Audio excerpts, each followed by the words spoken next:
റമദാനിനേക്കാൾ പുണ്യമായൊരു രാവുമായി നീ ഇനിയൊരിക്കൽ വരുമ്പോൾ ഞാനിവിടെ ഉണ്ടാകുമോ എന്നറിയില്ല. റമദാൻ അസ്സലാമു അലൈക യാ ശഹ്റൽ ബറകതി വർ-റിദ്വാൻ. അല്ലാഹുവിൻ്റെ റഹ്മത്തും പുണ്യവും ഒക്കെ എമ്പാടും തന്നിരുന്ന നിമിഷങ്ങൾ നീ ഞങ്ങളോട് യാത്ര പറയാനല്ലേ. ഇനി കാണുമോ നമ്മൾ? ഇനി ഇവിടെ വെച്ച് കാണും. നിനക്ക് സലാം റമദാൻ, നിനക്ക് സലാം. അല്ലാഹുമ്മ തസല്ലംഹു മിന്നാ വസല്ലിം റമദാന ലനാ വസല്ലിംഹു ലനാ സാലിമീന ഗാനിമീൻ. അല്ലാഹുവേ, ഈ റമദാൻ യാത്ര ചോദിക്കുമ്പോൾ അതിൻ്റെ സർവ്വ പുണ്യങ്ങളും നേടിയെടുത്തവരായി നീ ഞങ്ങളെ മാറ്റിത്തരയണമേ എന്ന് പ്രാർത്ഥിക്കണം. അല്ലാഹു അങ്ങനെ ആക്കി തരുമാറാകട്ടെ. അല്ലാതെ റമദാൻ കേവലം ഒരാഘോഷ പരിപാടിയല്ല. ടെക്സ്റ്റൈൽസുകാരൊക്കെ എഴുതി വെക്കുന്ന റമദാൻ പെരുന്നാൾ ആശംസകൾ. ഈ റമദാൻ എന്ന് പറഞ്ഞത് പെരുന്നാളാണെന്ന് കാണുന്നവർ വിചാരിക്കുക. ഈ ക്ഷേത്രങ്ങൾക്കൊക്കെ പല പെരുന്നാളുണ്ടാവും. റമദാൻ പെരുന്നാൾ ആശംസകൾ അങ്ങനെ വായിച്ചു പോകുമെന്ന് പേടിയിട്ട് കോമിട്ടിട്ടില്ലെങ്കിൽ റമദാൻ സ്പേസ് കോമിട്ടിട്ട് റമദാനും പെരുന്നാളും ഒക്കെ ഇപ്പം തന്നെ ആശംസിക്കുകയാണ്. എന്താ ആശംസ? ഷോപ്പിങ്ങിന്റെ ആശംസയാണ് നമുക്ക് വേണ്ടത്? അല്ല, മഗ്ഫിറ, പാപമോചനത്തിൻ്റെത്, പാപങ്ങൾ പൊറുക്കപ്പെട്ട് കിട്ടുന്നതിൻ്റെത്, ദോഷങ്ങൾ പൊറുക്കപ്പെട്ട് കിട്ടണം, ശുദ്ധിയാവണം, ശ്വസിക്കാൻ ഓക്സിജനും കഴിക്കാൻ ഭക്ഷണവും ഒക്കെ സംവിധാനിച്ച അള്ളാഹുവിനോട് ആ പടച്ച തമ്പുരാൻ നമ്മെ തൃപ്തിപ്പെടുന്നൊരവസ്ഥ, അള്ളാഹു നമ്മെ സന്തോഷിക്കുന്നൊരവസ്ഥ. റളിയല്ലാഹു അൻഹും വറളൂ അൻഹു ദാലിക ലിമൻ ഖശിയ റബ്ബഹ്. അള്ളാഹു അവരെ തൃപ്തിപ്പെട്ടിരിക്കുന്നു. റളിയല്ലാഹു അൻഹും വറളൂ അൻഹു, അവർ അള്ളാഹുവിലും തൃപ്തിപ്പെട്ടിരിക്കുന്നു. ദാലിക ലിമൻ ഖശിയ റബ്ബഹ്, ഈ സംതൃപ്തി അള്ളാഹു നൽകുന്നത് ലിമൻ ഖശിയ റബ്ബഹു, തന്റെ രക്ഷിതാവിനെ ആരാണോ പേടിച്ചത് അവർക്കാണ്. പേടിക്കുക എന്ന് പറഞ്ഞാൽ തെറ്റ് സംഭവിക്കുമ്പോൾ പേടിക്കണം, തെറ്റ് സംഭവിക്കുമോ എന്ന് പേടിക്കണം, അള്ളാഹുവിന്റെ കാരുണ്യത്തിൽ പ്രതീക്ഷിക്കണം. പക്ഷേ അള്ളാഹുവിനെ സംബന്ധിച്ചുള്ള ബോധം എപ്പോഴാണോ എപ്പോഴും ആർക്കാണോ ഉള്ളത് അവർക്കാണ് അള്ളാഹുവിന്റെ സംതൃപ്തി ലഭിക്കുന്നത്. വറിദ്വാനും മിനല്ലാഹി അക്ബർ, അള്ളാഹു നൽകുന്ന ഈ സംതൃപ്തിയാണ് ഏറ്റവും വലിയ അനുഗ്രഹം. പടച്ചവൻ എന്നിൽ സംതൃപ്തനാണ്. വിഷമങ്ങൾ വന്നാലും ലക്കൽ ഉത്ബാ ഹത്താ തർളാ, അള്ളാഹുവെ പരീക്ഷണങ്ങൾ നീ നൽകിയാൽ പോലും നിനക്ക് ഞങ്ങളോട് ദേഷ്യമില്ലെങ്കിൽ അള്ളാഹുവെ ഇതൊക്കെ ഞങ്ങൾ സഹിക്കാൻ ഒരുക്കമാണ്. അഷ്റഫുൽ ഖൽഖിന്റെ കാലിൽ നിന്ന് ചോര വന്നപ്പോൾ ദുആ ചെയ്ത പ്രാർത്ഥന അതാണ്. ത്വായിഫിൽ വിഷമിച്ചപ്പോൾ പ്രാർത്ഥിച്ചത് അതാണ്.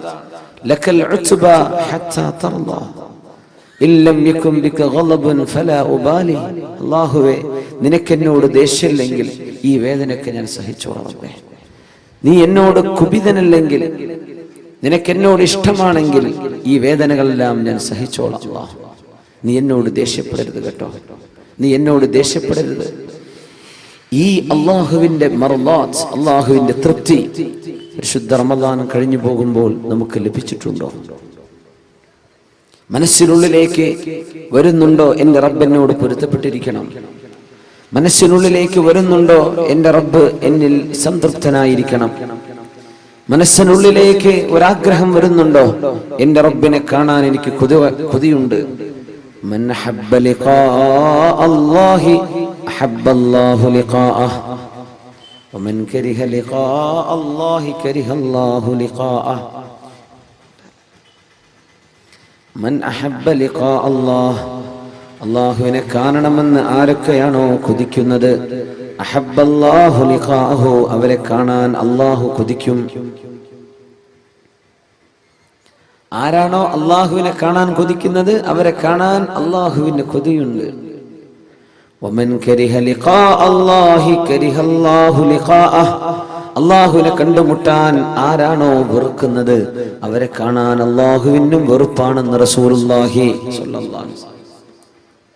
ബിലാൽ ഇബ്നു റബാഹ് റളിയല്ലാഹു അൻഹു വഫാത്താകാൻ കിടക്കുമ്പോ, മരിക്കാൻ കിടക്കുമ്പോ, വാ കർബാ വാ സൗജാ, എന്റെ സങ്കടമേ, എന്റെ ഭർത്താവിന്റെ വിയോഗമേ എന്ന് പറഞ്ഞ് പൊട്ടിക്കരയുന്ന ഭാര്യയോട്, വാ സഅദാ വാ ഫർഹാ, ഗദൻ നൽഖൽ അഹിബ്ബ മുഹമ്മദൻ വസുഹ്ബ. എന്തിന് പെണ്ണെ നീ കരയണം? ഭർത്താവ് പറഞ്ഞു കൊടുക്കുക ഭാര്യയോട്, നീ എന്തിനായി കരയുന്നത്? ഗദൻ നൽഖൽ അഹിബ്ബ, നാളെയാണ് നമ്മൾ പ്രിയപ്പെട്ട സുഹൃത്തുക്കളെ കാണാൻ പോകുന്നത്. നാളെയാണ് ഞാൻ മരിച്ചാൽ ഞാൻ എൻ്റെ കൂട്ടുകാരെ കാണാൻ പോവുകയാണ്. മുഹമ്മദൻ വസുഹ്ബ, മുഹമ്മദ് നബി തങ്ങളെയും അവിടുത്തെ സ്വഹാബികളെയും കാണാൻ പോകുന്ന പോക്കല്ലേ ഞാൻ ഈ പോകുന്നത്. എന്തിനാ നീ കരയുന്നത്? എനിക്ക് കരയാൻ തോന്നുന്നില്ല. ബിലാൽ ഇബ്നു റബാഹ് റളിയല്ലാഹു അൻഹു, മൻ അഹബ്ബ ലിഖാ അല്ലാഹ്, എൻ്റെ റബ്ബിനെ കാണാൻ എനിക്ക് കൊതിയുണ്ടെന്ന് ആഗ്രഹിക്കുന്നവരെ അവരെ കാണാൻ അല്ലാഹുവിന് കൊതിയുണ്ട്. ഇത് പറഞ്ഞപ്പോൾ ആയിഷ റളിയല്ലാഹു അൻഹ പറഞ്ഞു, അല്ലാഹുവിന്റെ റസൂലേ, കുല്ലുനാ നക്റഹുൽ മൗത്ത്, ഞങ്ങൾക്കൊക്കെ മരിക്കൽ വെറുപ്പാണല്ലോ നബിയേ. ഞങ്ങൾക്കൊക്കെ അത് വെറുപ്പാണല്ലോ, ഞങ്ങൾക്കൊക്കെ അത് വെറുപ്പാണല്ലോ നബിയേ. പിന്നെ എങ്ങനെ അള്ളാഹുവിനെ കാണാൻ ഇഷ്ടപ്പെടാൻ ഞങ്ങൾക്ക് എങ്ങനെ കഴിയും? ഞങ്ങൾക്ക് മരിക്കാൻ ഇഷ്ടമല്ലല്ലോ. ആയിഷ ബീവി, അത് സ്വാഭാവികമാണ്. മരണം എല്ലാവർക്കും വെറുപ്പുണ്ട്. പക്ഷേ മരണം ആസന്നമാകുന്ന നേരത്ത് സത്യവിശ്വാസികൾക്ക് അല്ലാഹു സുബ്ഹാനഹു വ തആല അല്ലാഹുവിന്റെ പ്രത്യേകമായ മാലാഖമാരെ അയച്ചു കൊടുക്കുകയും സ്വർഗത്തിന്റെ ഫോട്ടോ, സ്വർഗത്തിന്റെ പിക്ചർ, കാണാൻ പോകുന്ന അനുഭവിക്കാൻ പോകുന്ന ലോകത്തിന്റെ ഒരു മിനിയേച്ചർ അല്ലാഹു മരിക്കാനിരിക്കുന്ന ആളുകൾക്ക് കാണിച്ചു കൊടുക്കുമ്പോൾ, ഞാൻ അങ്ങോട്ട് വരാൻ ഒരുക്കമാണ്, ഞാൻ അങ്ങോട്ട് വന്നോട്ടെ എന്ന് ചോദിക്കുന്ന ഒരു നേരത്ത് ഇങ്ങോട്ട് വന്നോളൂ എന്ന് അല്ലാഹു പറയുമെന്നാണ് ഈ ഹദീസിന്റെ സാരമെന്ന് അഷ്റഫുൽ ഖൽഖ് റസൂലുള്ളാഹി സ്വല്ലല്ലാഹു അലൈഹി വസല്ലം.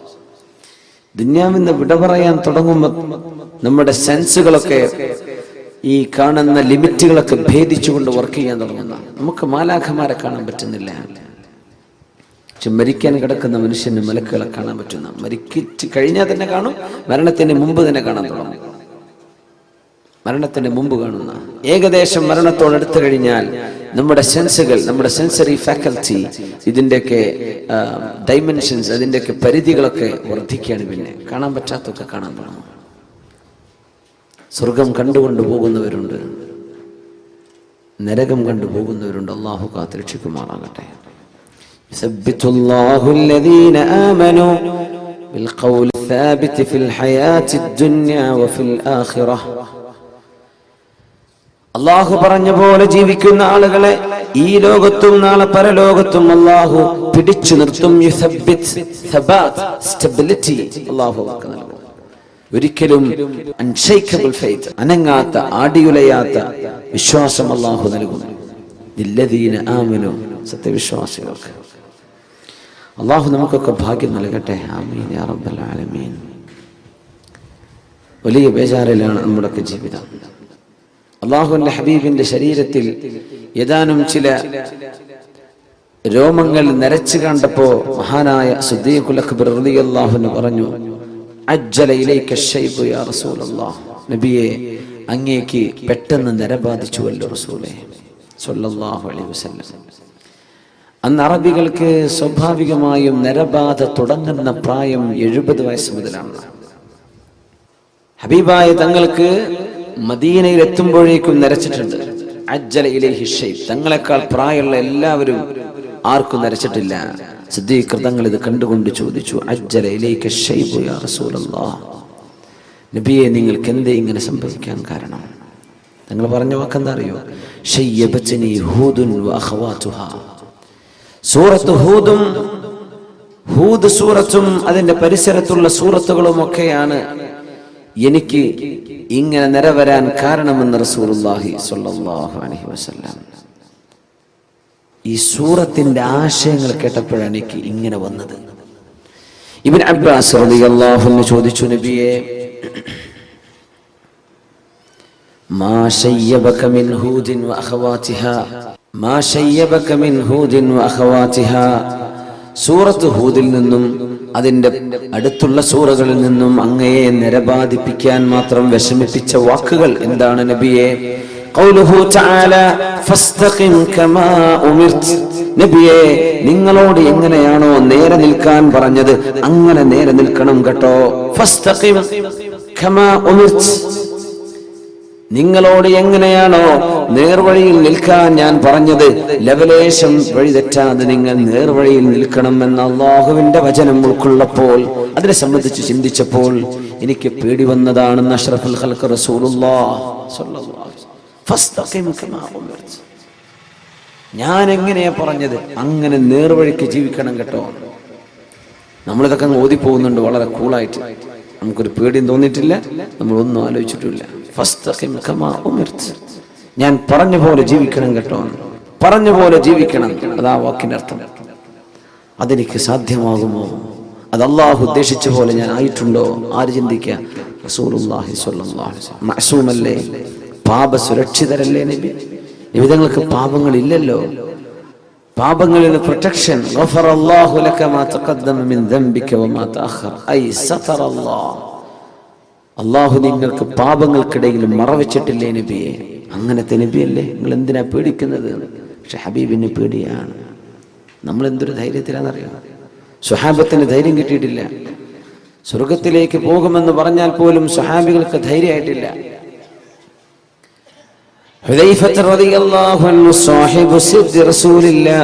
അള്ളാഹുവിന്റെ റസൂലിന്റെ സ്വകാര്യതകൾ അറിഞ്ഞിരുന്ന സ്വഹാബിയാണ്. സീക്രട്ടുകൾ, സെക്രട്ടറി എന്ന് പറഞ്ഞതിന്റെ അർത്ഥം അതാണ്. സെക്രട്ടറി എന്ന് പറഞ്ഞാൽ എന്താ? സീക്രട്ടുകൾ സൂക്ഷിക്കുന്ന ആള്, കുറെ രഹസ്യങ്ങളൊക്കെ സൂക്ഷിക്കുന്ന ആൾക്കാണ് നമ്മൾ സെക്രട്ടറി എന്ന് പറയാം. ഹബീബിന്റെ സെക്രട്ടറിയാണ് മഹാനായ ഹുദൈഫ റളിയല്ലാഹു തആല അൻഹു. മദീനയിലെ കപടവിശ്വാസികളുടെ പേരുകൾ എന്തൊക്കെയാണെന്ന് വിവരം കൊടുത്തു അല്ലാഹുവിന്റെ റസൂലിന് സ്വല്ലല്ലാഹു അലൈഹി വസല്ലം. അല്ലാഹുവിന്റെ വിവരം കൊടുത്തു. മദീനയിൽ അല്ലാഹുവിന്റെ റസൂലിന്റെ കൂടെ നിസ്കരിക്കാൻ പള്ളിയിലേക്ക് വരുന്ന ചില ആളുകൾ, അവരുടെ ഉള്ളിൽ ഇസ്ലാമിനോടുള്ള സ്നേഹമില്ല.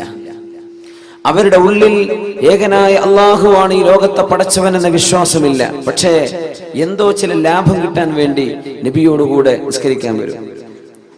യുദ്ധത്തിന് ചിലപ്പോൾ പോകും. എങ്ങാണ്ടും നാശം സംഭവിക്കുന്ന കണ്ടാൽ ഒരു പിന്തിരിഞ്ഞോടും. അങ്ങനത്തെ കുറച്ച് ആൾക്കാരുണ്ട്. ഇവരുടെ പേര് വിവരം അല്ലാഹു അറിയിച്ചു കൊടുത്തു അഷ്റഫുൽ ഖൽഖിന് സ്വല്ലല്ലാഹു അലൈഹി വസല്ലം. ഒരു ലിസ്റ്റ്, 20 ആളുകളുടെ പേരുകൾ. ഇവരൊക്കെ നബിയെ മുനാഫിക്കുകളാണ്, കപടവിശ്വാസികളാണ്. ആ പേര് വിവരം കിട്ടിയപ്പോ ഹുദൈഫ റളിയല്ലാഹു അൻഹു പറഞ്ഞു, ഇത് ഞാൻ ആർക്കും പറഞ്ഞു കൊടുക്കൂല, ഇത് ഞാൻ ആർക്കും പറഞ്ഞു കൊടുക്കൂല. അള്ളാഹുവിന്റെ റസൂലിന്റെ സ്വകാര്യമാണ്, രഹസ്യമാണ്. അത് ഏറ്റവും വലിയ അത്ഭുതം എന്താ അറിയോ? ഒരാൾ കപടവിശ്വാസിയാണെന്ന് അറിഞ്ഞിട്ടും നീ കാപട്യമുള്ള ആളല്ലേ എന്ന് അവരോട് മുഖത്ത് നോക്കി പറയൂല റസൂലുള്ളാഹി സ്വല്ലല്ലാഹു അലൈഹി വസല്ലം. അതാണ് തമ്മിലുള്ള പ്രത്യേകത. അവർക്ക് തോന്നുന്നു നബിന്റെ വലിയ ഫ്രണ്ടാണ്. എല്ലാവർക്കും അങ്ങനെ തോന്നുക. അതാണ് അഷ്റഫുൽ ഖൽഖിന്റെ സ്വഭാവം സ്വല്ലല്ലാഹു അലൈഹി വസല്ലം. മുഖത്ത് നോക്കി പറയും. പക്ഷെ ഞങ്ങൾക്കറിയാം ഇവർ കപടവിശ്വാസികളാണ്, ഇവരുടെ ഉള്ളിൽ ഇതില്ല എന്ന് തങ്ങൾക്കറിയാം. പക്ഷെ തങ്ങളത് മുഖത്ത് നോക്കി പറയൂല. ആ വിവരം കൈമാറി. ഇങ്ങനെ ഒരു ലിസ്റ്റ് ഹുദൈഫ റളിയല്ലാഹു അൻഹുവിന്റെ കയ്യിൽ കിട്ടി എന്നറിഞ്ഞപ്പോൾ ഉമറുൽ ഫാറൂഖ് റളിയല്ലാഹു അൻഹു പിന്നാലെ കൂടിയിട്ട് ചോദിച്ചു, യാ ഹുദൈഫ, ഹുദൈഫ, ഹുദൈഫ, ആ പേരെനിക്കൊന്ന് പറഞ്ഞു തരോ? ഇല്ല, ഞാൻ പറഞ്ഞു തരൂല. ഹുദൈഫ, നിങ്ങൾ ആ പേരുകൾ എനിക്കൊന്ന് വെളിപ്പെടുത്തി തരുമോ എന്ന് ചോദിച്ചു ഉമറുൽ ഫാറൂഖ് റളിയല്ലാഹു അൻഹു. ഇല്ല. എന്നാൽ ഹുദൈഫ, ഞാനൊന്ന് ചോദിച്ചോട്ടെ, നിങ്ങൾക്ക് അല്ലാഹുവിന്റെ റസൂൽ പറഞ്ഞു തന്ന പേരുകളിൽ ഉമർ ഇബ്നുൽ ഖത്താബ് എന്ന പേരുണ്ടോ എന്ന് എനിക്കൊന്ന് പറഞ്ഞു തരുമോ? ആരാ ചോദിച്ചത്? ഉമറുൽ ഫാറൂഖ് റളിയല്ലാഹു അൻഹു. ഈ പറഞ്ഞ പേരുകളിൽ ഉമർ ഇബ്നുൽ ഖത്താബ് എന്ന പേരുണ്ടോ ഹുദൈഫ? ഇല്ല ഉമറേ, നിങ്ങളുടെ പേരതിലില്ലെന്ന് പറഞ്ഞപ്പോഴാണ് അൽഹംദുലില്ലാഹ്, അച്ചവനെ നീ എന്നെ കപടവിശ്വാസിയാക്കിയില്ലല്ലോ, നീ എന്നെ രക്ഷപ്പെടുത്തിയിട്ടുണ്ടല്ലോ. ഉമർ തങ്ങൾക്ക് പേടിയാണ്. നമ്മളൊരു ഹജ്ജ് ചെയ്ത് വരുമ്പോഴേക്കും മാഷാ അല്ലാഹ് സ്വർഗത്തേക്ക് പോകാൻ ടിക്കറ്റ് കൈ കിട്ടിയെന്ന വിചാരം. നമ്മൾ ഉംറക്ക് പോയി വന്ന് റമദാൻ 27 പള്ളിയിൽ ഇരുന്നാൽ നമ്മളങ്ങ് ധൈര്യപ്പെട്ടു. ഉമർ തങ്ങൾ ചോദിക്കും, എന്റെ പേരതിലുണ്ടോ? ഇന്നൽ മുനാഫിഖീന ഫി ദർക്കിൽ അസ്ഫലി മിനൻ നാർ. കപടവിശ്വാസികൾ, hypocrites, are in the lowest stage of the hellfire. ഏറ്റവും നരകത്തിന്റെ ഏറ്റവും താഴേക്കിടയിലുള്ള താഴെ തട്ടിലാണെന്നാണ് കപടവിശ്വാസികൾ. ഏറ്റവും ചൂടുള്ള ഭാഗത്ത്. ഞാൻ അതിലുണ്ടോ എന്ന് പേടിക്കുന്ന ഉമർ റളിയല്ലാഹു അൻഹു ഒരാടറുത്ത് മാംസം കറി വെച്ച നേരത്തെ പറഞ്ഞു പോയിട്ടുണ്ട്. ഇതേ ഉമർ ഇബ്നുൽ ഖത്താബ് റളിയല്ലാഹു അൻഹു ഇതേ വാക്കുകൾ പറഞ്ഞു പോയിട്ടുണ്ട്.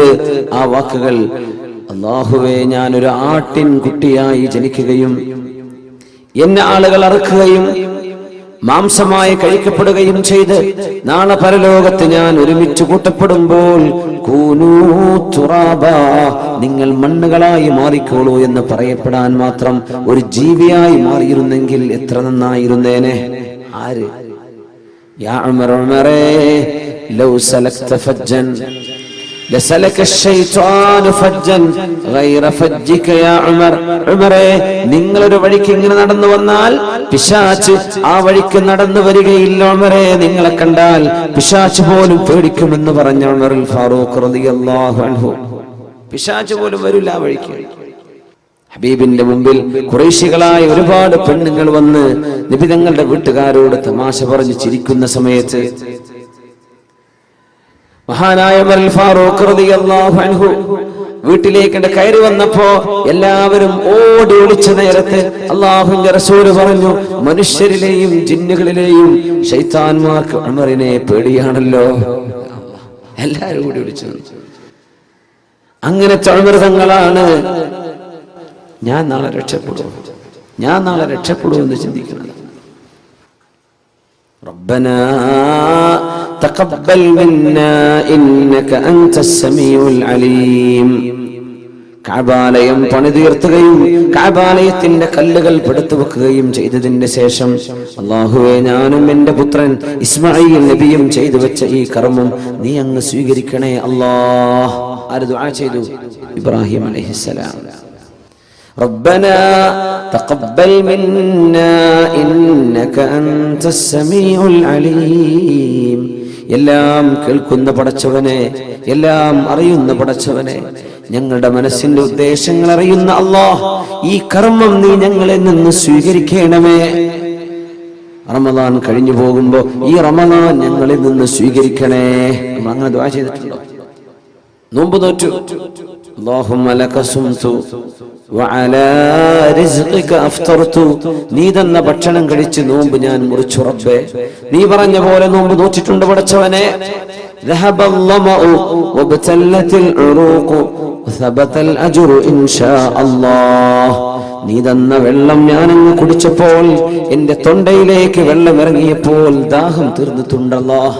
ഒരു തുള്ളി വെള്ളത്തിന്റെ വില എത്രയാണെന്ന് നോമ്പുകാരൻ പഠിക്കണമെന്നാണ് പരിശുദ്ധ റസൂലുള്ളാഹി തങ്ങളുടെ ഈ സുന്നത്ത് മനസ്സിലാക്കി തരുന്നത്. ഒരു തുള്ളി വെള്ളത്തിന്റെ അനുഗ്രഹം എത്രയാണ്. ഒരു മുറുക്ക് വെള്ളം ഇറക്കുമ്പോൾ ദ്വാരക്കണം, എന്ത്? ദഹബൽ ലമ, എന്റെ ദാഹം പോയി. വബ്തല്ലത്തിൽ ഉറൂഖ്, ഞരമ്പുകളെല്ലാം നനഞ്ഞല്ലോ. എവിടെ? തൊണ്ടന്നെ മുഴുവൻ നനഞ്ഞിട്ടില്ല. അപ്പോഴും ദുആ ചെയ്യണം, എന്താ? എന്റെ ഞരമ്പുകളൊക്കെ നനഞ്ഞു, എന്റെ തൊണ്ടയൊക്കെ നനഞ്ഞു, ആശ്വാസമായി. ഒരു തുള്ളി വെള്ളം, എത്ര വെള്ളം നമ്മൾ വേസ്റ്റ് ആക്കുന്നത്, എത്ര വെള്ളം നമ്മൾ മലിനമാക്കുന്നത്. ഒരു തുള്ളി വെള്ളം എത്തുമ്പോൾ ദുആ ചെയ്യണം, എന്റെ തൊണ്ട നനഞ്ഞല്ലോ അല്ലാഹ്, അത് നീ ചെയ്ത അനുഗ്രഹമാണ്. എന്റെ ഞരമ്പുകൾക്ക് നനവ് ലഭിച്ചല്ലോ പടച്ചവനെ. അങ്ങനെ പ്രാർത്ഥിക്കാൻ പറഞ്ഞിട്ടും നമ്മൾ അല്ലാഹുവേ ഈ നോമ്പ് നീ സ്വീകരിക്കണേ അല്ലാ എന്ന് ദുആ ചെയ്തിട്ടുണ്ടോ? അതാ ചോദിക്കുന്നത്. നമ്മൾ അങ്ങനെ ദുആ ചെയ്തിട്ടുണ്ടോ? നമ്മൾ മനസ്സറിച്ച് ചോദിക്കും. നാളത്തെ നോമ്പിൽ നിയ്യത്ത് വെക്കുന്നു, തലേന്ന് രാത്രി നിയ്യത്തൊക്കെ വെക്കുന്നുണ്ട്. പക്ഷെ ഇന്നലെ നോറ്റത് നീ സ്വീകരിച്ചോ പടച്ചോനെ? അത് നീ എന്നെ കബൂലാക്കിയിട്ടുണ്ടോ? ഇങ്ങനെ നമ്മൾ ആരാ ചിന്തിച്ചിട്ടുണ്ടോ? അങ്ങനെ നീ സ്വീകരിച്ചോ? കഅബാലയം പണിതുയർത്തിയപ്പോഴാണ് മഹാനായ ഇബ്രാഹിം നബി അലൈഹിസ്സലാം ദുആ ചെയ്യുന്നത്, നീ സ്വീകരിക്കണേ അല്ലാഹ്. നമ്മൾ പള്ളിപ്പണി കഴിഞ്ഞാൽ വിചാരിക്കും പള്ളിയല്ലേ എന്തായാലും അല്ലാഹ് സ്വീകരിക്കുന്ന ഉറപ്പല്ലേ. അല്ലല്ല, കഅബ ഉണ്ടാക്കിയപ്പോഴാണ് ചോദിച്ചത്. പള്ളി പണി ചെയ്തിട്ടും അല്ലാഹ് സ്വീകരിക്കാതിരിക്കാനൊക്കെ പറ്റും, അങ്ങനെയൊക്കെ ഉണ്ടാവും. തബൂക്ക് യുദ്ധം നടക്കുമ്പോഴാണ് മസ്ജിദുൽ ദിറാർ എന്ന് പറഞ്ഞൊരു പള്ളി ഉണ്ടാക്കിയത് മുനാഫിഖീങ്ങൾ. പള്ളി തന്നെയായിരുന്നു. തബൂക്ക് യുദ്ധം കഴിഞ്ഞ് വരുമ്പോഴാണ് കേൾക്കുന്നത് മുനാഫിഖുകൾ പുതിയ പള്ളി തുടങ്ങിയിട്ടുണ്ട്. 4 ആൾക്ക് വേണ്ടി ജുമാ ഏർപ്പാടൊക്കെ ഉണ്ട് നമ്മുടെ നാട്ടിൽ. 4 ആൾക്ക് വേണ്ടി ജുമാത്തുള്ളി ഉണ്ടാക്കി. സുബ്ഹാനല്ലാഹ്. അന്ന് മദീനയിൽ അങ്ങനെ സംഭവിച്ചു. മസ്ജിദുൽ ദിറാർ. ഏറ്റവും വലിയ രസം എന്താ അറിയോ? ഉദ്ഘാടനത്തിന് നമ്മൾ തങ്ങന്മാരെ വിളിക്കൂലേ, പണക്കട സയ്യിദന്മാരെ വരട്ടെ, അള്ളാഹിന്റെ റസൂലിനെ വിളിച്ചു ഉദ്ഘാടനത്തിന്. ഉണ്ടാക്കിയതാരാ? പച്ചക്കാഫിർ. മുനാഫിഖുകൾ ഉണ്ടാക്കിയ പള്ളിക്ക് ഉദ്ഘാടനത്തിന് നബിയെ വിളിച്ചു. അള്ളാഹു ആയത്തിറക്കി, പറ്റൂല നബിയെ, ലാ തഖും ഫീഹി അബദാ لمسجد أسس على التقوى من أول يوم أحق أن تقوم فيه رجال يحبون أن يتطهروا والله يحب المطهرين. പോകരുത് നബിയേ, ലാ തഖും ഫീഹി അബദ, ഒരിക്കലും അവിടെ പോയി നിസ്കരിക്കണ്ട, അങ്ങൊരിക്കലും ആ പള്ളിയിലേക്ക് കയറരുത് നബിയേ, ഇത് അല്ലാഹു സ്വീകരിക്കാത്ത പള്ളിയാണ്. മദീനയിൽ ആ പള്ളി കരിച്ചു കളയാൻ പറഞ്ഞു, ഫിത്ന ഉണ്ടാക്കിയതായിരുന്നു, പാർട്ടി ഗ്രൂപ്പ് ഉണ്ടാക്കാൻ. ലാ തഖും ഫീഹി അബദ വല്ലദീന, ചില ആളുകൾ തഖദൂ മസ്ജിദൻ ദിറാറൻ, മുസ്ലിമീങ്ങളെ ബുദ്ധിമുട്ടാക്കാൻ ഉണ്ടാക്കിയത്. നിയ്യത്ത് എന്താ, അതിനനുസരിച്ച് കൂലി കിട്ടുള്ളൂ. അറബിന്റെ പൈസ കൊണ്ടൊന്നും ഉണ്ടാക്കിയിട്ടുണ്ടെന്ന് അല്ല സ്വീകരിച്ചോളന്നില്ല, അറബിക്ക് കൂലി കിട്ടും. പക്ഷെ ഇവിടെ ഉണ്ടാക്കിയത് എന്തിനാന്ന് ആലോചിക്കണം. ഏത് വിഷയം അങ്ങനെയാണ്. ഇസ്ലാമിന്റെ വിഷയങ്ങളൊക്കെ നിയ്യത്തിന്മേല കിടക്കുന്നത്. പള്ളിന്റെ പെയിന്റും ചെറുക്കൊന്നുമല്ല, വലുപ്പവും മിനാരത്തിന്റെ ഹൈറ്റോ ഇതൊന്നും വിഷയമല്ല. അത് ഉണ്ടാക്കിയത് എന്തിനാണ്, ലക്ഷ്യം എന്താ, എന്തിനാ നമ്മൾ നോമ്പോറ്റത്, അല്ലാഹു നോക്കുന്നത്. എന്തിനു നമ്മളിത് ചെയ്തത്, എന്തിനു നമ്മൾ ഉംറ ചെയ്തു, എന്തിനു നമ്മൾ സത്യം പറഞ്ഞ് ജീവിക്കുന്നു, എന്തിനു നമ്മൾ ആളുകളെ വഞ്ചിക്കാതെ ജീവിക്കുന്നു, എന്താ നമ്മുടെ ലക്ഷ്യം. ആ ലക്ഷ്യം നന്നായാൽ മാത്രമേ അല്ലാഹു കബൂലാക്കുന്നുള്ളൂ. അത് മാത്രമോ, കബൂലാക്കണേ എന്ന് ദുആ ചെയ്യണമെന്ന. റബ്ബനാ തഖബ്ബൽ മിന്നാ, നീ ഞങ്ങളിൽ നിന്ന് സ്വീകരിക്കണേ അല്ലാഹ്. ഇനി അത് ദുആ ഇറക്കേണ്ട സമയമാണ്. പരിശുദ്ധ റമദാൻ യാത്ര പറഞ്ഞു പോവുകയാണ്.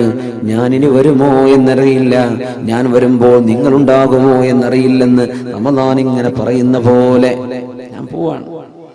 റബ്ബനാ, അല്ലാഹുവേ, തഖബ്ബൽ മിന്നാ, നീ ഞങ്ങളിൽ നിന്ന് സ്വീകരിക്കണേ എന്ന് ദുആ ചെയ്യാൻ പഠിപ്പിച്ചു അല്ലാഹുവിന്റെ റസൂലിന്റെ വല്ലിപ്പയായ ഇബ്രാഹിം നബി അലൈഹിസ്സലാം. കഅബ ഉണ്ടാക്കിയപ്പോഴാണ് ദുആ ഇരുന്നത്. അതിൽ ഏറ്റവും വലിയ അത്ഭുതം, കഅബ ഉണ്ടാക്കി പിന്നെ എന്തിനാ ദ്വാരക്കേണ്ടത്? കഅബ അല്ലാഹുവിന്റെ, അല്ലാഹ് ഉണ്ടാക്കാൻ പറഞ്ഞു. അല്ലാഹു കൊണ്ടുവന്നത് ഇബ്രാഹിം നബിയെ ഫലസ്തീനിൽ നിന്ന് മക്കയിലേക്ക്, കുറെ മലകളുടെ ഇടയിൽ. എവിടെയാണ് കഅബ എന്നറിയോ? ഇല്ല. കുറെ കാക്കകളെ പറഞ്ഞു വെച്ചു. ആ കാക്കകളെ കാണുമ്പോൾ നോക്കണം താഴേക്ക്, അവിടെ ഉറുമ്പുണ്ടാകും. അടയാളങ്ങൾ പറഞ്ഞെടുത്തു, മേഘം ഇറക്കി കൊടുത്തു. അതിൻ്റെ ഒക്കെ പരിസരത്ത് തപ്പി നോക്കിയാൽ ഒരു ഫൗണ്ടേഷൻ കാണും, അതിനടുത്തേക്ക് കഅബാലയത്തിന്റെ ചുമരുകൾ എന്ന്. അത് അല്ലാഹുവിന്റെ മുഴുവൻ ഡിവൈൻ ഇൻസ്പിറേഷൻ, അല്ലാഹു നൽകുന്ന ഡിവൈൻ റെവലേഷൻ, അല്ലാഹുവിന്റെ വഹി അനുസരിച്ച് ചെയ്ത പള്ളിയാണ്. എന്നിട്ടും ഇബ്രാഹിം നബി എന്താ പറഞ്ഞെന്നറിയോ? റബ്ബനാ, ഞങ്ങളുടെ രക്ഷിതാവേ, തഖബ്ബൽ മിന്നാ, ഇത് ഞങ്ങളിൽ നിന്ന് സ്വീകരിക്കണേ അല്ലാഹ്. അല്ലാഹു നമ്മുടെ നോമ്പൊക്കെ സ്വീകരിക്കട്ടെ, നമ്മുടെ റമദാൻ അല്ലാഹു കബൂൽ ചെയ്യട്ടെ, നമ്മൾ ചെയ്ത ദാനധർമ്മങ്ങൾ അല്ലാഹു സ്വീകരിക്കട്ടെ, നമ്മുടെ പ്രാർത്ഥനകൾ അല്ലാഹു സ്വീകരിക്കട്ടെ. അല്ലാഹു നമുക്ക് പുറത്തു തരട്ടെ. ആമീൻ യാ റബ്ബൽ ആലമീൻ. ربنا تقبل منا إنك أنت السميع العليم. എല്ലാം അറിയുന്ന പടച്ചവനെ, നീ ഞങ്ങളിൽ നിന്ന് കബൂലാക്കണമേ.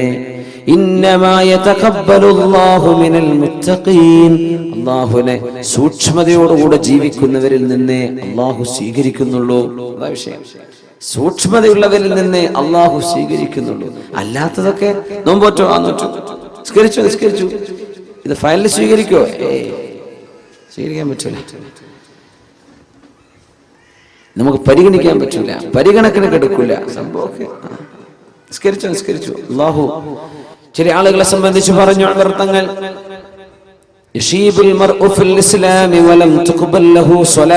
എത്രയോ ആളുകൾക്ക് മുസ്ലിമായിട്ട് ജീവിച്ച് പ്രായം ഒരുപാടെന്ന് തലമുടിയെല്ലാം നരച്ചിരിക്കുന്ന അവസ്ഥയിലേക്ക് ആകുമ്പോഴേക്കും വലം തുഖ്ബൽ ലഹു സ്വലാ, ഒരു നിസ്കാരം പോലും സ്വീകരിക്കപ്പെടാത്തതുണ്ടാകാം. ഒരുപാട് കാലം നിസ്കരിച്ചിട്ടുണ്ട്, അല്ലാഹു സ്വീകരിച്ചത് ഒന്നുപോലും ചിലപ്പോൾ ഉണ്ടാവില്ല. ഇന്നമാ യതഖബ്ബലുല്ലാഹു മിനൽ മുത്തഖീൻ, അല്ലാഹുവിനെ ഭയപ്പെടുന്നവരിൽ നിന്നേ അല്ലാഹു തആല അമലുകൾ സ്വീകരിക്കുന്നുള്ളൂ. സ്വീകാര്യത, അല്ലാഹു അമലുകൾ, കർമ്മങ്ങൾ സ്വീകരിക്കുന്നത് അല്ലാഹുവിന്റെ മഹദായ ഫളല.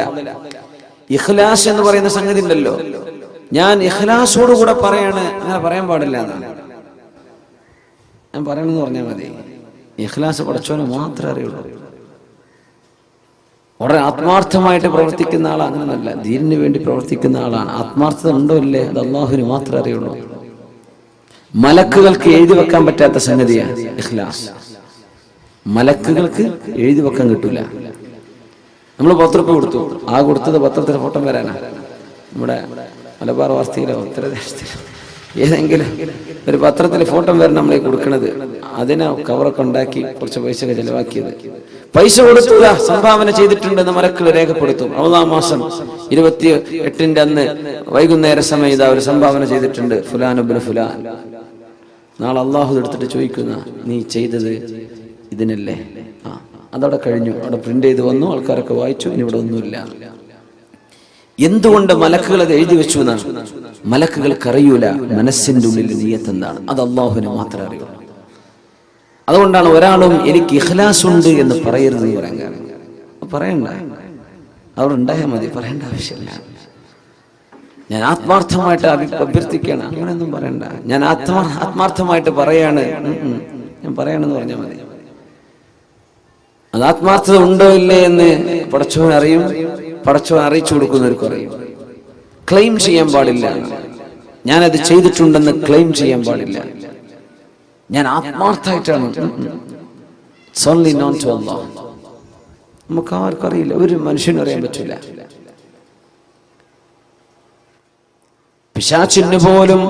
പിശാചിന് പോലും വഴിതെറ്റിക്കാൻ കഴിയില്ലെന്ന് ഖുർആൻ പറഞ്ഞ ഇല്ലാ ഇബാദകൽ മുഖ്ലസീൻ. പടച്ചവനെ ഇഖ്ലാസ് നീയായിട്ട് നൽകിയ ആളുകൾക്കൊഴികെ മറ്റാരെയും എനിക്ക് വഴിപിഴപ്പിക്കാൻ കഴിയില്ല. അവിടെ മുഖ്ല എന്നാണ്, മുഖ്ലി എന്നല്ല. മുഖ്ലിസുണ്ട്, മുഖ്ലിസീനുണ്ട്, മുഖ്ലസീൻ. ഇവിടെ മുഖ്ലസ്, മുഖ്ലിസീൻ എന്ന് പറഞ്ഞാൽ ആത്മാർത്ഥത നമ്മളായിട്ടാണ് ചെയ്തു തുടങ്ങുകയാണ്. അങ്ങനത്തെ ആളുകൾ മുഖ്ലസ്, അള്ളാഹു അവർക്ക് ആത്മാർത്ഥത ഇറക്കി കൊടുത്തിട്ടുണ്ട്. അങ്ങനത്തെ അത് വലിയ ഭാഗ്യവാന്മാരാണ്. കർമ്മങ്ങളിൽ അള്ളാഹുവിന് വേണ്ടി ചെയ്യുന്നവർ, അള്ളാഹുവിന് വേണ്ടി കർമ്മം ചെയ്തവർ, എന്റെ റബ്ബനിക്ക് കൂലി തരണം എന്ന് ആഗ്രഹിച്ച് ചെയ്തവർ. ഒരു പെണ്ണ് വന്ന് പറഞ്ഞു, യാ റസൂലല്ലാഹ് ഇന്നലി ഖറാബതൻ, എനിക്ക് ചില ബന്ധുക്കളുണ്ട് നബിയേ, അസ്ലുഹും വയഖ്തഊനി, ഞാൻ അവരോട് സ്നേഹബന്ധത്തിലാണ്, ഞാൻ അവരെ സ്നേഹത്തോടെയാണ് അവരോട് പെരുമാറുന്നത്. അവരെന്നോട് വിഷമുള്ളതേ പറയൂ, ഞാൻ അവരോട് അടുക്കണമെന്നാ നോക്കുന്നത്, അവരെന്നോട് അകലാനാണ് ശ്രമിക്കുന്നത് നബിയെ.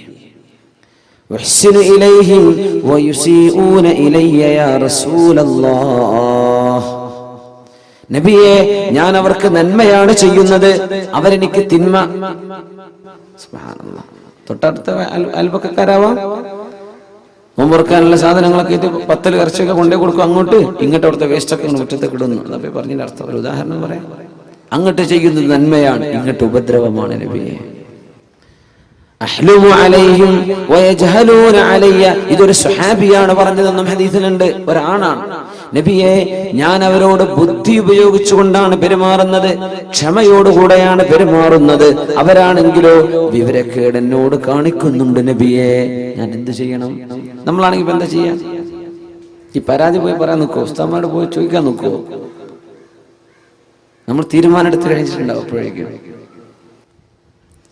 ഹബീബായ റസൂലുള്ളാഹി സ്വല്ലല്ലാഹു അലൈഹി വസല്ലം തങ്ങൾ പറഞ്ഞു, ലാ യസാലു, നിങ്ങൾ ചെയ്ത പോലെ തന്നെ തുടരുക, നിങ്ങൾ ചെയ്യുന്ന നന്മ തുടർന്നു കൊണ്ടേയിരിക്കുക.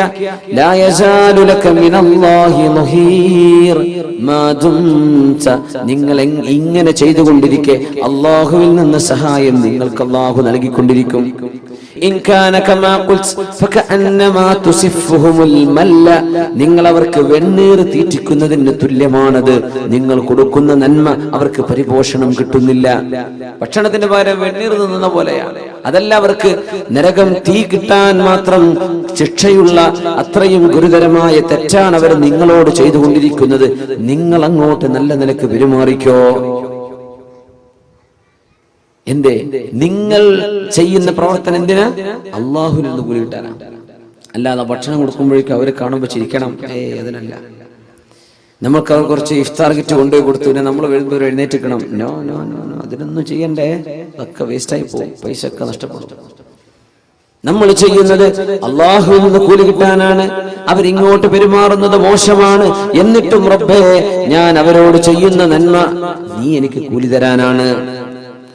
മഹദി ആയിഷത്തു സിദ്ദീഖ റളിയല്ലാഹു അൻഹ, നബി തങ്ങളുടെ പുന്നാര ഭാര്യയല്ലേ സിദ്ദീഖ് എന്നവരുടെ പുന്നാര മോൾ ആയിഷത്തു സിദ്ദീഖ, ആയിഷ ബിൻതു സിദ്ദീഖ് അസ്-സിദ്ദീഖത്തു ആയിഷത്തു സിദ്ദീഖ റളിയല്ലാഹു അൻഹയെ സംബന്ധിച്ച് കപടവിശ്വാസികളായ ആളുകൾ അല്ലാഹുവിന്റെ റസൂലിന്റെ കുടുംബത്തെ അപമാനപ്പെടുത്തുന്ന വാർത്തകൾ പറഞ്ഞു വരുത്തിയപ്പോ സിദ്ദീഖ് റളിയല്ലാഹു അൻഹു ചെലവ് പുലർത്തുന്ന, സഹായം ചെയ്തിരുന്ന തന്റെ അമ്മായിയുടെ മകൻ മിസ്തഹ് ഇബ്നു ഉസാസ റളിയല്ലാഹു അൻഹു എന്ന പാവമായ ഒരു സ്വഹാബി, ആ സ്വഹാബിക്ക് ജീവിക്കാനുള്ള വക കൊടുക്കുന്നത് ആരാണ്? സിദ്ദീഖ് റളിയല്ലാഹു അൻഹു ആണ്. ആയിഷ ബീവി റളിയല്ലാഹു അൻഹയെ സംബന്ധിച്ചും സഫ്വാൻ ഇബ്നു മുഅത്തിൽ റളിയല്ലാഹു അൻഹുവിനെ കുറിച്ചും വേണ്ടാത്തത്, പറയാൻ പാടില്ലാത്തത് കപടവിശ്വാസികൾ പറഞ്ഞു വരുത്തിയപ്പോൾ ആ വാക്കുകൾ ഏറ്റുപറഞ്ഞു പോയി. ചില ആളുകൾ ഏറ്റുപറഞ്ഞു പോയി, അതിൽ പെട്ടുപോയിട്ടുണ്ട്. ഹംന ബിൻതു ജഹ്ഷ് റളിയല്ലാഹു അൻഹ അതിൽ പെട്ടുപോയിട്ടുണ്ട്. ഹസ്സാൻ ഇബ്നു സാബിത്ത് റളിയല്ലാഹു അൻഹു അതിൽ പെട്ടുപോയിട്ടുണ്ട്. ഈ സ്വഹാബി മഹാനായ അബൂബക്കർ സിദ്ദീഖ് റളിയല്ലാഹു അൻഹുവിന്റെ അമ്മായിയുടെ മകൻ മിസ്തഹ് ഇബ്നു ഉസാസ, അവർക്കൊക്കെ 80 വീതം അടിക്കപ്പെട്ടു. വ്യഭിചാര ആരോപണം ഒരാൾ തെളിവുകളില്ലാതെ പറഞ്ഞാൽ, തെളിവ് എന്ന് പറഞ്ഞാൽ 4 സാക്ഷികൾ പച്ചയിൽ കാണുന്ന രീതിയിൽ വിഷയം കാണാതെ വെറുതെ ആരോപണം ഉന്നയിച്ചാൽ ഇസ്ലാമിന്റെ കോടതി അവർക്ക് 80 സ്ലാപ്സ് 80 അടിക്കപ്പെടുന്നു. 80 വീതം അടി ഖദ്ഫിന്റെ ശിക്ഷയാണ്. സിദ്ദീഖ് റളിയല്ലാഹു അൻഹു പറഞ്ഞു, എന്റെ പൊന്നാര മോൾ, എന്റെ ഹബീബിന്റെ ഭാര്യ, എന്റെ കണ്ണിലുണ്ണിയായ റസൂലിന്റെ കുടുംബിനി, അതും എന്റെ മോൾ ആയിഷ ബീവി റളിയല്ലാഹു അൻഹയെ കുറിച്ച് അരുതാത്തത് ആളുകൾ പറഞ്ഞപ്പോ ഏറ്റുപറഞ്ഞു പോയ മിസ്തഹിന് ഇനി ഞാൻ ഭക്ഷണം കൊടുക്കൂല. നമ്മളാണെങ്കിൽ അങ്ങനല്ലേ തീരുമാനിക്കുക. നമ്മുടെ സ്വന്തം മോള്, നമ്മളെ വളരെ വേണ്ടപ്പെട്ട ഒരാൾ, നമ്മുടെ കൂടെ കഴിയുന്ന ആൾ, നമ്മുടെ വീട്ടിൽ നിന്ന് ചോറ് വെച്ച് പോകുന്ന ആള്, നമ്മുടെ മോൾക്കൊരു കല്യാണം വന്നപ്പോ അത് മുടക്കി. പടച്ചോനെ, ഇവനത് ചെയ്തല്ലോ റബ്ബേ, സ്വന്തം പുരക്കാരത് ചെയ്തല്ലോ, സ്വന്തം വീട്ടുകാരത് ചെയ്തല്ലോ. ഭയങ്കര വിഷമമുണ്ടാവും, ഭയങ്കര വിഷമമുണ്ടാവും. ഈ സ്വന്തക്കാര് ചെയ്യുമ്പോൾ ഭയങ്കര വിഷമമുണ്ടാവും. ഈ വിഷമാണ് ഇപ്പൊ അള്ളാഹുവിന്റെ ശിക്ഷയിലൊക്കെ കാണുന്നത്. നമ്മൾ അള്ളാന്റെ സ്വന്തക്കാരാണ്, നമ്മൾ മുസ്ലിമീങ്ങളാണ്. അതുകൊണ്ട് നമുക്ക് ശിക്ഷ വരുമ്പോ ഭയങ്കര അടിയാ വരിക. അതുകൊണ്ടാണ് സുനാമീനൊക്കെ ലക്ഷങ്ങൾ മരിച്ചത്. അമേരിക്കയിൽ വരുന്നുണ്ട് കത്രീനൊക്കെ, നല്ല ചുരുക്കുള്ള പേരാണ് കത്രീന. കൊടുങ്കാറ്റ് അവിടെ അടിക്കുന്നുണ്ട്. മുസ്ലിം രാജ്യങ്ങളിൽ കൊടുങ്കാറ്റ് അടിച്ചാൽ മരിക്കുന്നത് ലക്ഷങ്ങളായിരിക്കും. എന്നാ കാഫറുകളുടെ രാജ്യത്ത് അടിക്കുമ്പോൾ മരിക്കുന്നത് എത്രയാ? 7 പേർ. ശക്തമായ കൊടുങ്കാറ്റ് എത്ര പേര് മരിച്ചു? 2 ആൾക്ക് ആൾനാശം, 2-3 കാറ് മറിഞ്ഞു. എവിടെ? ഇസ്ലാമിന്റെ ശത്രുക്കളുടെ നാട്ടിൽ, ഇന്തോനേഷ്യയിൽ, മലേഷ്യയിൽ, മുസ്ലിം രാജ്യങ്ങളിൽ സുനാമി വന്നപ്പോ എത്ര മരിച്ചെന്നറിയോ? ദശലക്ഷക്കണക്കിന് ആൾക്കാർ.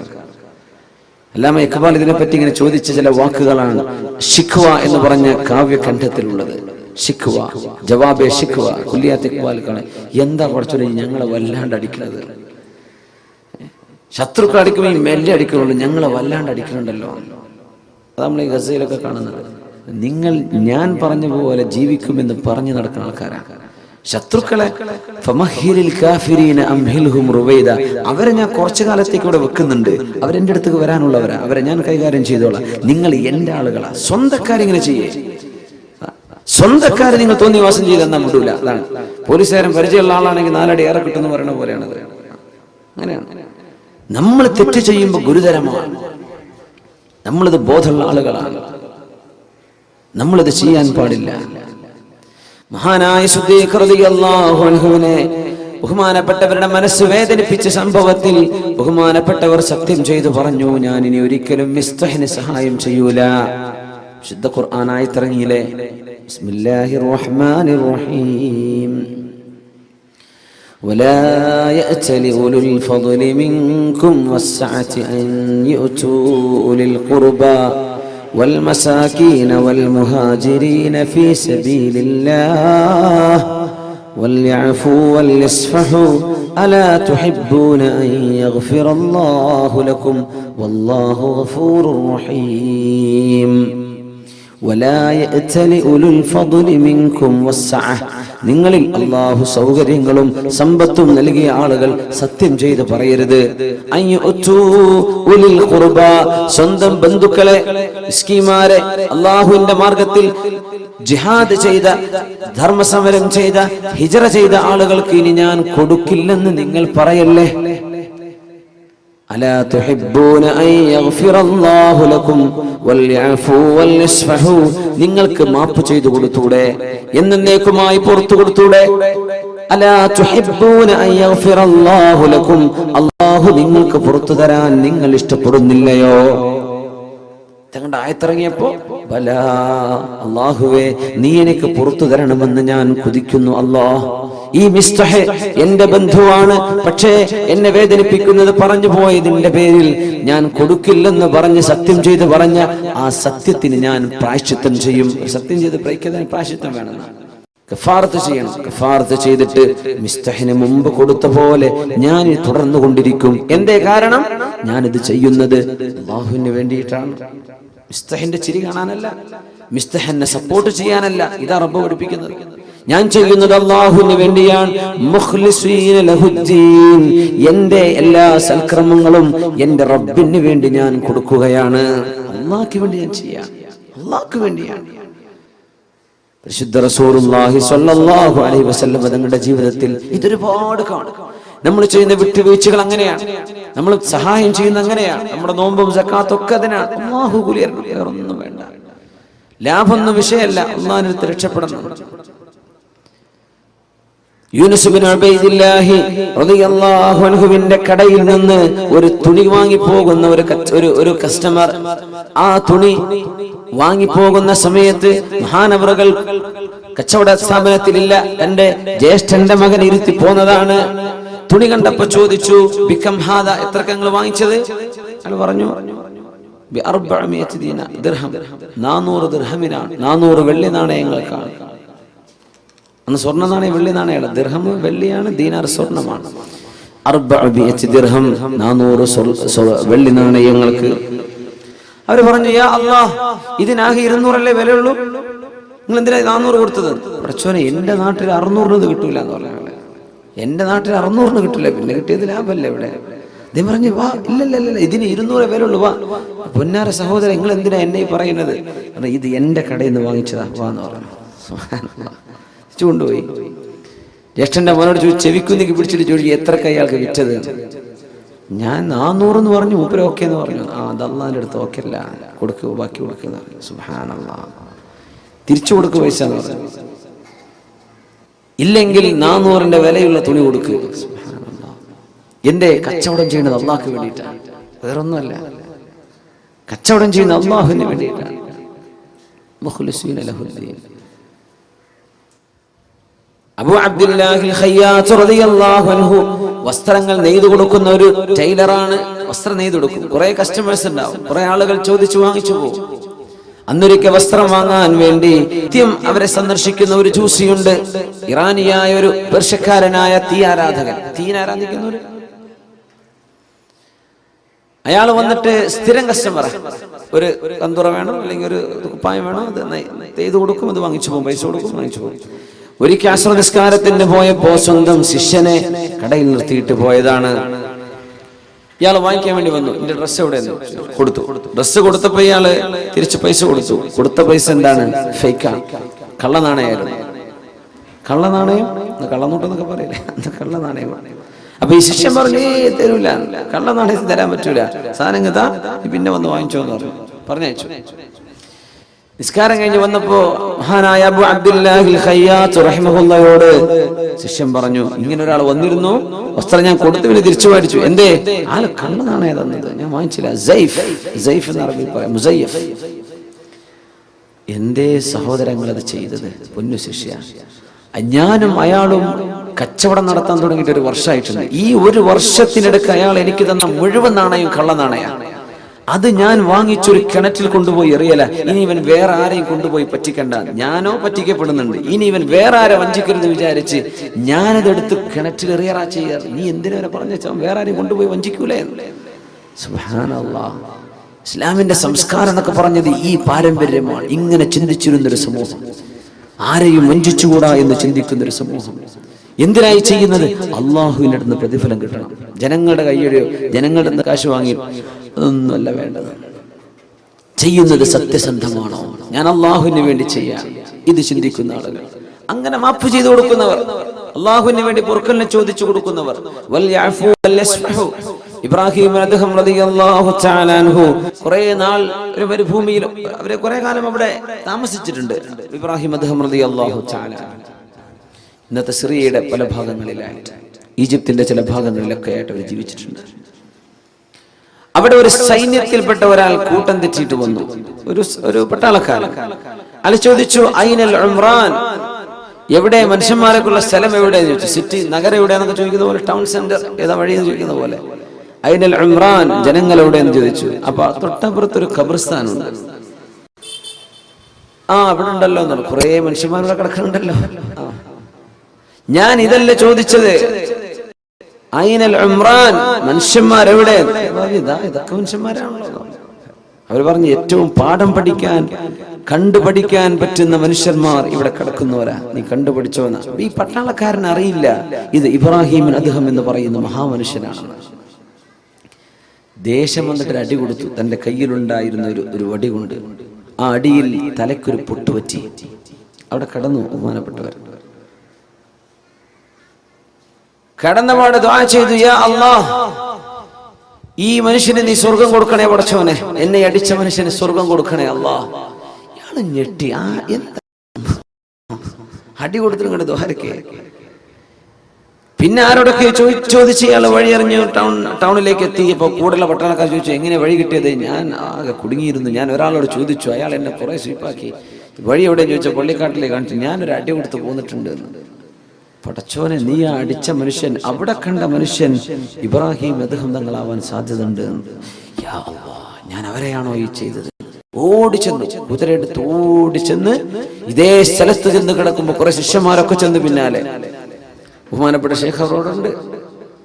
കാലിക്കൽ വീണ് മാപ്പ് ചോദിച്ചു. ഞങ്ങൾക്ക് എന്നോ മാപ്പ് തന്നിട്ടുണ്ടല്ലോ, എന്തിനാ ഈ മാപ്പ് അപേക്ഷയൊക്കെ? അല്ല, ഞാൻ നിങ്ങളെ അടിച്ചപ്പോ നിങ്ങൾ എനിക്ക് വേണ്ടി ദ്വാരെന്ന് ഞാൻ കേട്ടിരുന്നല്ലോ. അപ്പോ എന്തേ അത്? ഒന്നല്ല, ഈ ജാതി അടി കിട്ടിയാൽ അള്ളാഹു എനിക്കതിന് കൂലി തരുമെന്ന് എനിക്കറിയാം. നിങ്ങൾ കാരണം എനിക്കുള്ള കൂലി തരാ, പിന്നെ ഞാൻ കാരണം നിങ്ങൾക്ക് ശിക്ഷ ഉണ്ടാവുക, അത് പാടില്ലല്ലോ. നിങ്ങളൊരു ഉപകാരം ചെയ്തില്ലേ, ഞാൻ അങ്ങോട്ട് ഉപകാരം തരാണ്, നിങ്ങൾക്ക് അള്ളാഹു സ്വർഗം തരട്ടെ. സുബ്ഹാനല്ലാഹ്, എനിക്ക് നിങ്ങൾ ഉപകാരം ചെയ്തില്ലേ, ഒരു വേദന, ആ വേദനക്കല്ല കൂലി തരൂലേ, അതിന് നിങ്ങൾക്കൊരു ഉപകാരം ഞാനും തരണ്ടേ? അള്ളാഹു നിങ്ങൾക്ക് സ്വർഗം തരണ്ടേ? ഞാൻ അങ്ങനെ ചോദിച്ചതാണ്. മഹാനായ ഇബ്രാഹിം റളിയല്ലാഹു തആല മുസ്ലിം സമൂഹത്തിന്റെ ആ ഒരു എന്താ പറയാ, ഇന്റലക്ച്വൽ ഗ്രോത്ത്, നമ്മുടെ ബുദ്ധിപരമായ സാംസ്കാരികമായ ആ ഒരു ഔന്നിത്യം, ഇതാണ് ഇസ്ലാമിന്റെ ലെഗസി എന്ന് പറയുന്നത്. ഇസ്ലാമിന്റെ പാരമ്പര്യം ഇതാണ്. എല്ലാം ജീവിച്ചത് പടച്ചോന് വേണ്ടിയാണ്. മനുഷ്യന്മാരിൽ ഒരു പ്രശ്നമില്ല, ആരും എന്തും ചെയ്തോട്ടെ. അബ്ദുല്ലാഹ് ബിൻ മസ്ഊദ് റളിയല്ലാഹു അൻഹുവിന്റെ ചില കാശ് ഏതോ ഒരു കള്ളൻ പോക്കറ്റ് അടിച്ചു കൊണ്ടുപോയപ്പോ ആളുകൾ പറഞ്ഞില്ലേ, അബ്ദുല്ലാഹ് ബിൻ മസ്ഊദ്, നിങ്ങൾ അള്ളാഹുവിനോട് ദുആ ചെയ്യൻ, ആ മോഷണം ചെയ്തു കൊണ്ടുപോയ മനുഷ്യന് അള്ളാഹുവിന്റെ ശിക്ഷ വരട്ടെ. നിങ്ങൾ ദുആരക്ക്, ഞങ്ങൾ കാമ്യം പറയാം. വളരെ മെലിഞ്ഞ മനുഷ്യനായിരുന്നു അബ്ദുല്ലാഹ് ബിൻ മസ്ഊദ് റളിയല്ലാഹു തആല. അല്ലാഹുവിന്റെ റസൂലിന്റെ സഹാബിയാണ്, ഖുർആൻ എഴുതി വെച്ചിരുന്ന സഹാബിയാണ്, കാത്തിബ് സിദ്ദ് റസൂലില്ലാഹ്, വിശുദ്ധ ഹദീസുകൾ റിപ്പോർട്ട് ചെയ്ത സഹാബിയാണ്. കാലിന്റെ അടിഭാഗം അർശിൽ തട്ടി എന്ന് റസൂൽ പറഞ്ഞ സഹാബിയാണ് അബ്ദുല്ലാഹ് ബിൻ മസ്ഊദ് റളിയല്ലാഹു തആല. വലിയ മഹാനാണ്. അബൂജഹലിന്റെ ആ യുദ്ധത്തിൽ തല വലിച്ചു കൊണ്ടുവന്ന സഹാബിയാണ് അബ്ദുല്ലാഹ് ബിൻ മസ്ഊദ് റളിയല്ലാഹു തആല. എന്താ ദ്വാരക്കെന്നറിയോ? സ്വന്തം പോക്കറ്റ് അടിച്ചു പോയത്. നമ്മളൊക്കെ മൊബൈലുള്ള കട്ടെടുത്ത് എന്തായിരിക്കും അവസ്ഥ? നമ്മൾ എങ്ങനെയൊക്കെ ദ്വാരക്കും? പടച്ചവൻ എടുത്തി വീണ, വണ്ടി കുത്തിയോ, എന്തൊക്കെ നമ്മൾ ദ്വാരക്കൂലേ? ഒരു ഉപദ്രവം ചെയ്താൽ അബ്ദുല്ലാഹ് ബിൻ മസ്ഊദ് അങ്ങ് ദ്വാരുന്നു, എനിക്ക് ഞാൻ ദ്വാരക്ക, അന സാഹിബുൽ മാൽ, സമ്പത്ത് എന്റേതാ, ഞാൻ ദ്വാരക്ക, നിങ്ങൾ ആമീൻ പറഞ്ഞോളൂ. ആമീൻ പറയാം. എന്താ ദ്വാരെന്ന് അറിയോ? അല്ലാഹുമ്മ പടച്ചവനെ, ഇൻ കുൻത തഅലം അന്നല്ലദീ സറഖ മാലി മുഹ്താജുൻ ഇലൈഹി ഫബാരിക് ലഹു ഫീഹി യാ റബ്ബ്. പടച്ചവനെ, എന്റെ സമ്പത്ത് മോഷ്ടിച്ചു കൊണ്ടുപോയവൻ, അവൻ അത്യാവശ്യമുണ്ടായിട്ട് മോഷ്ടിച്ചതാണെങ്കിൽ അവൻ കൊണ്ടുപോയ സ്വത്തിന് നീ ബർക്കത്ത് കൊടുക്കണേ അല്ലാഹ്.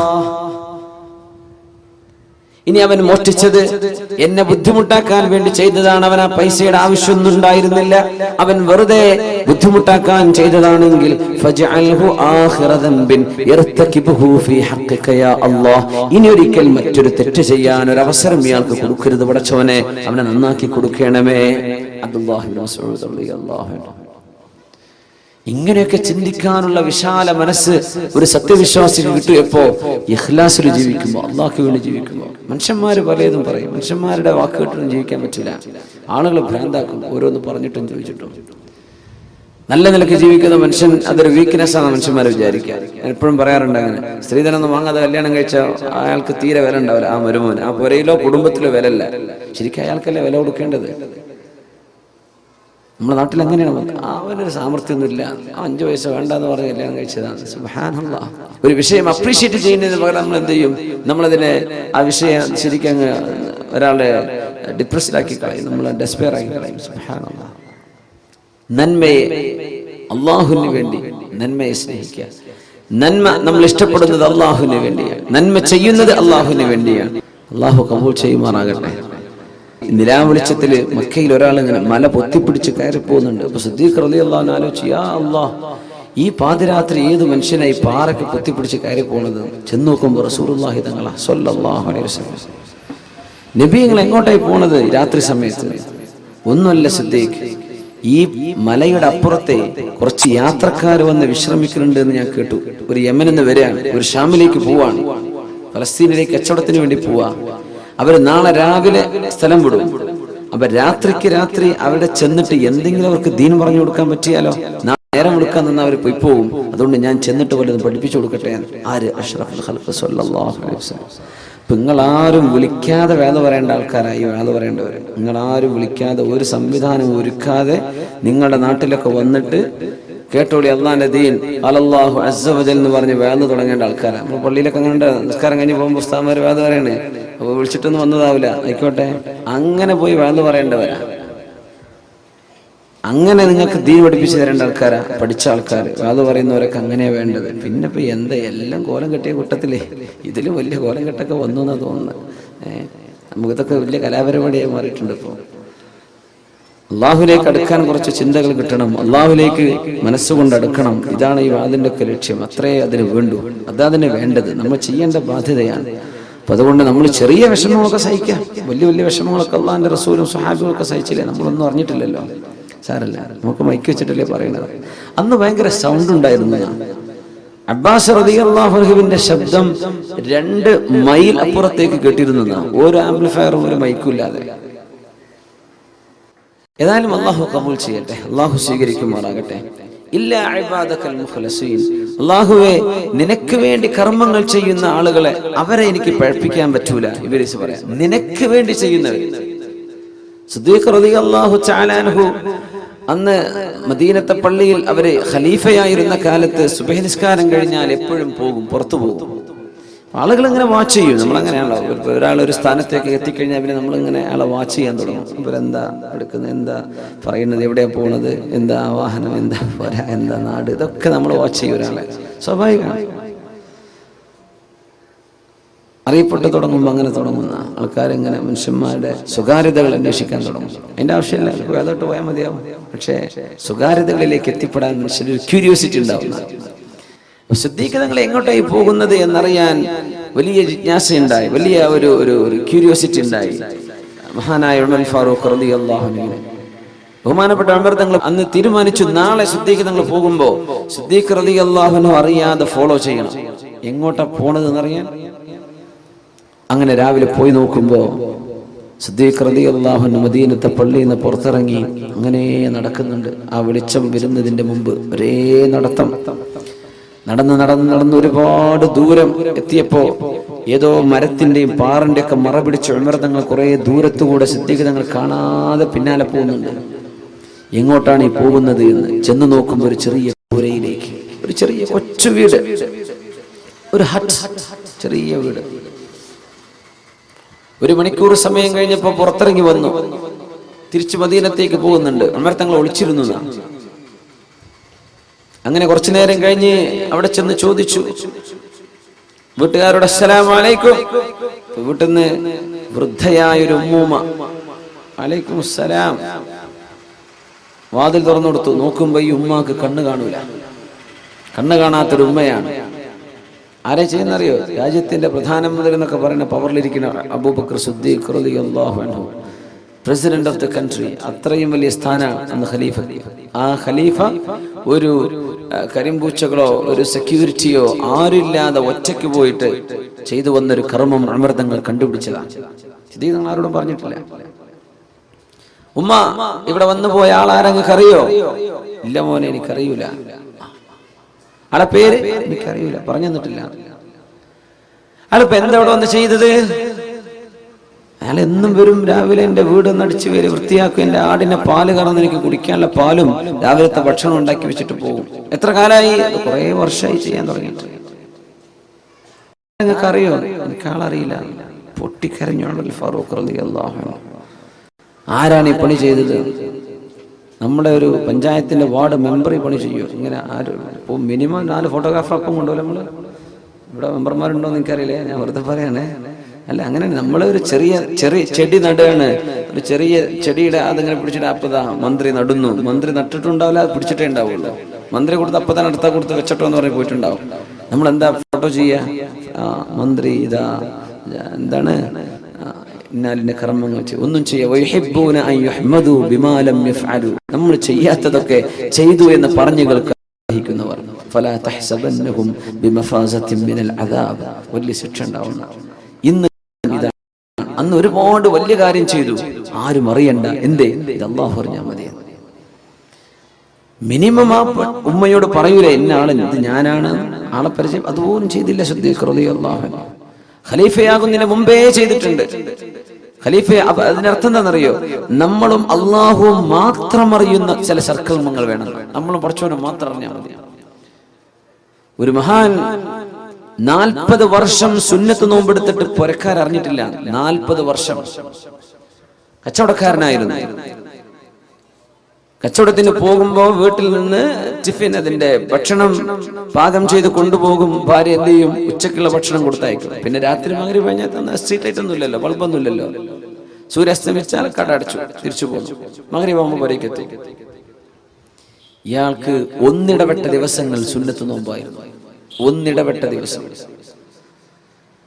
നോമ്പ് നോൽക്കുന്ന അന്ന് ഉച്ചഭക്ഷണം ആ അങ്ങാടിയിലെ പാവപ്പെട്ട ആൾക്കാർക്ക് കൊടുക്കും. രാത്രി ഭക്ഷണം വരെ പോയി കഴിക്കും.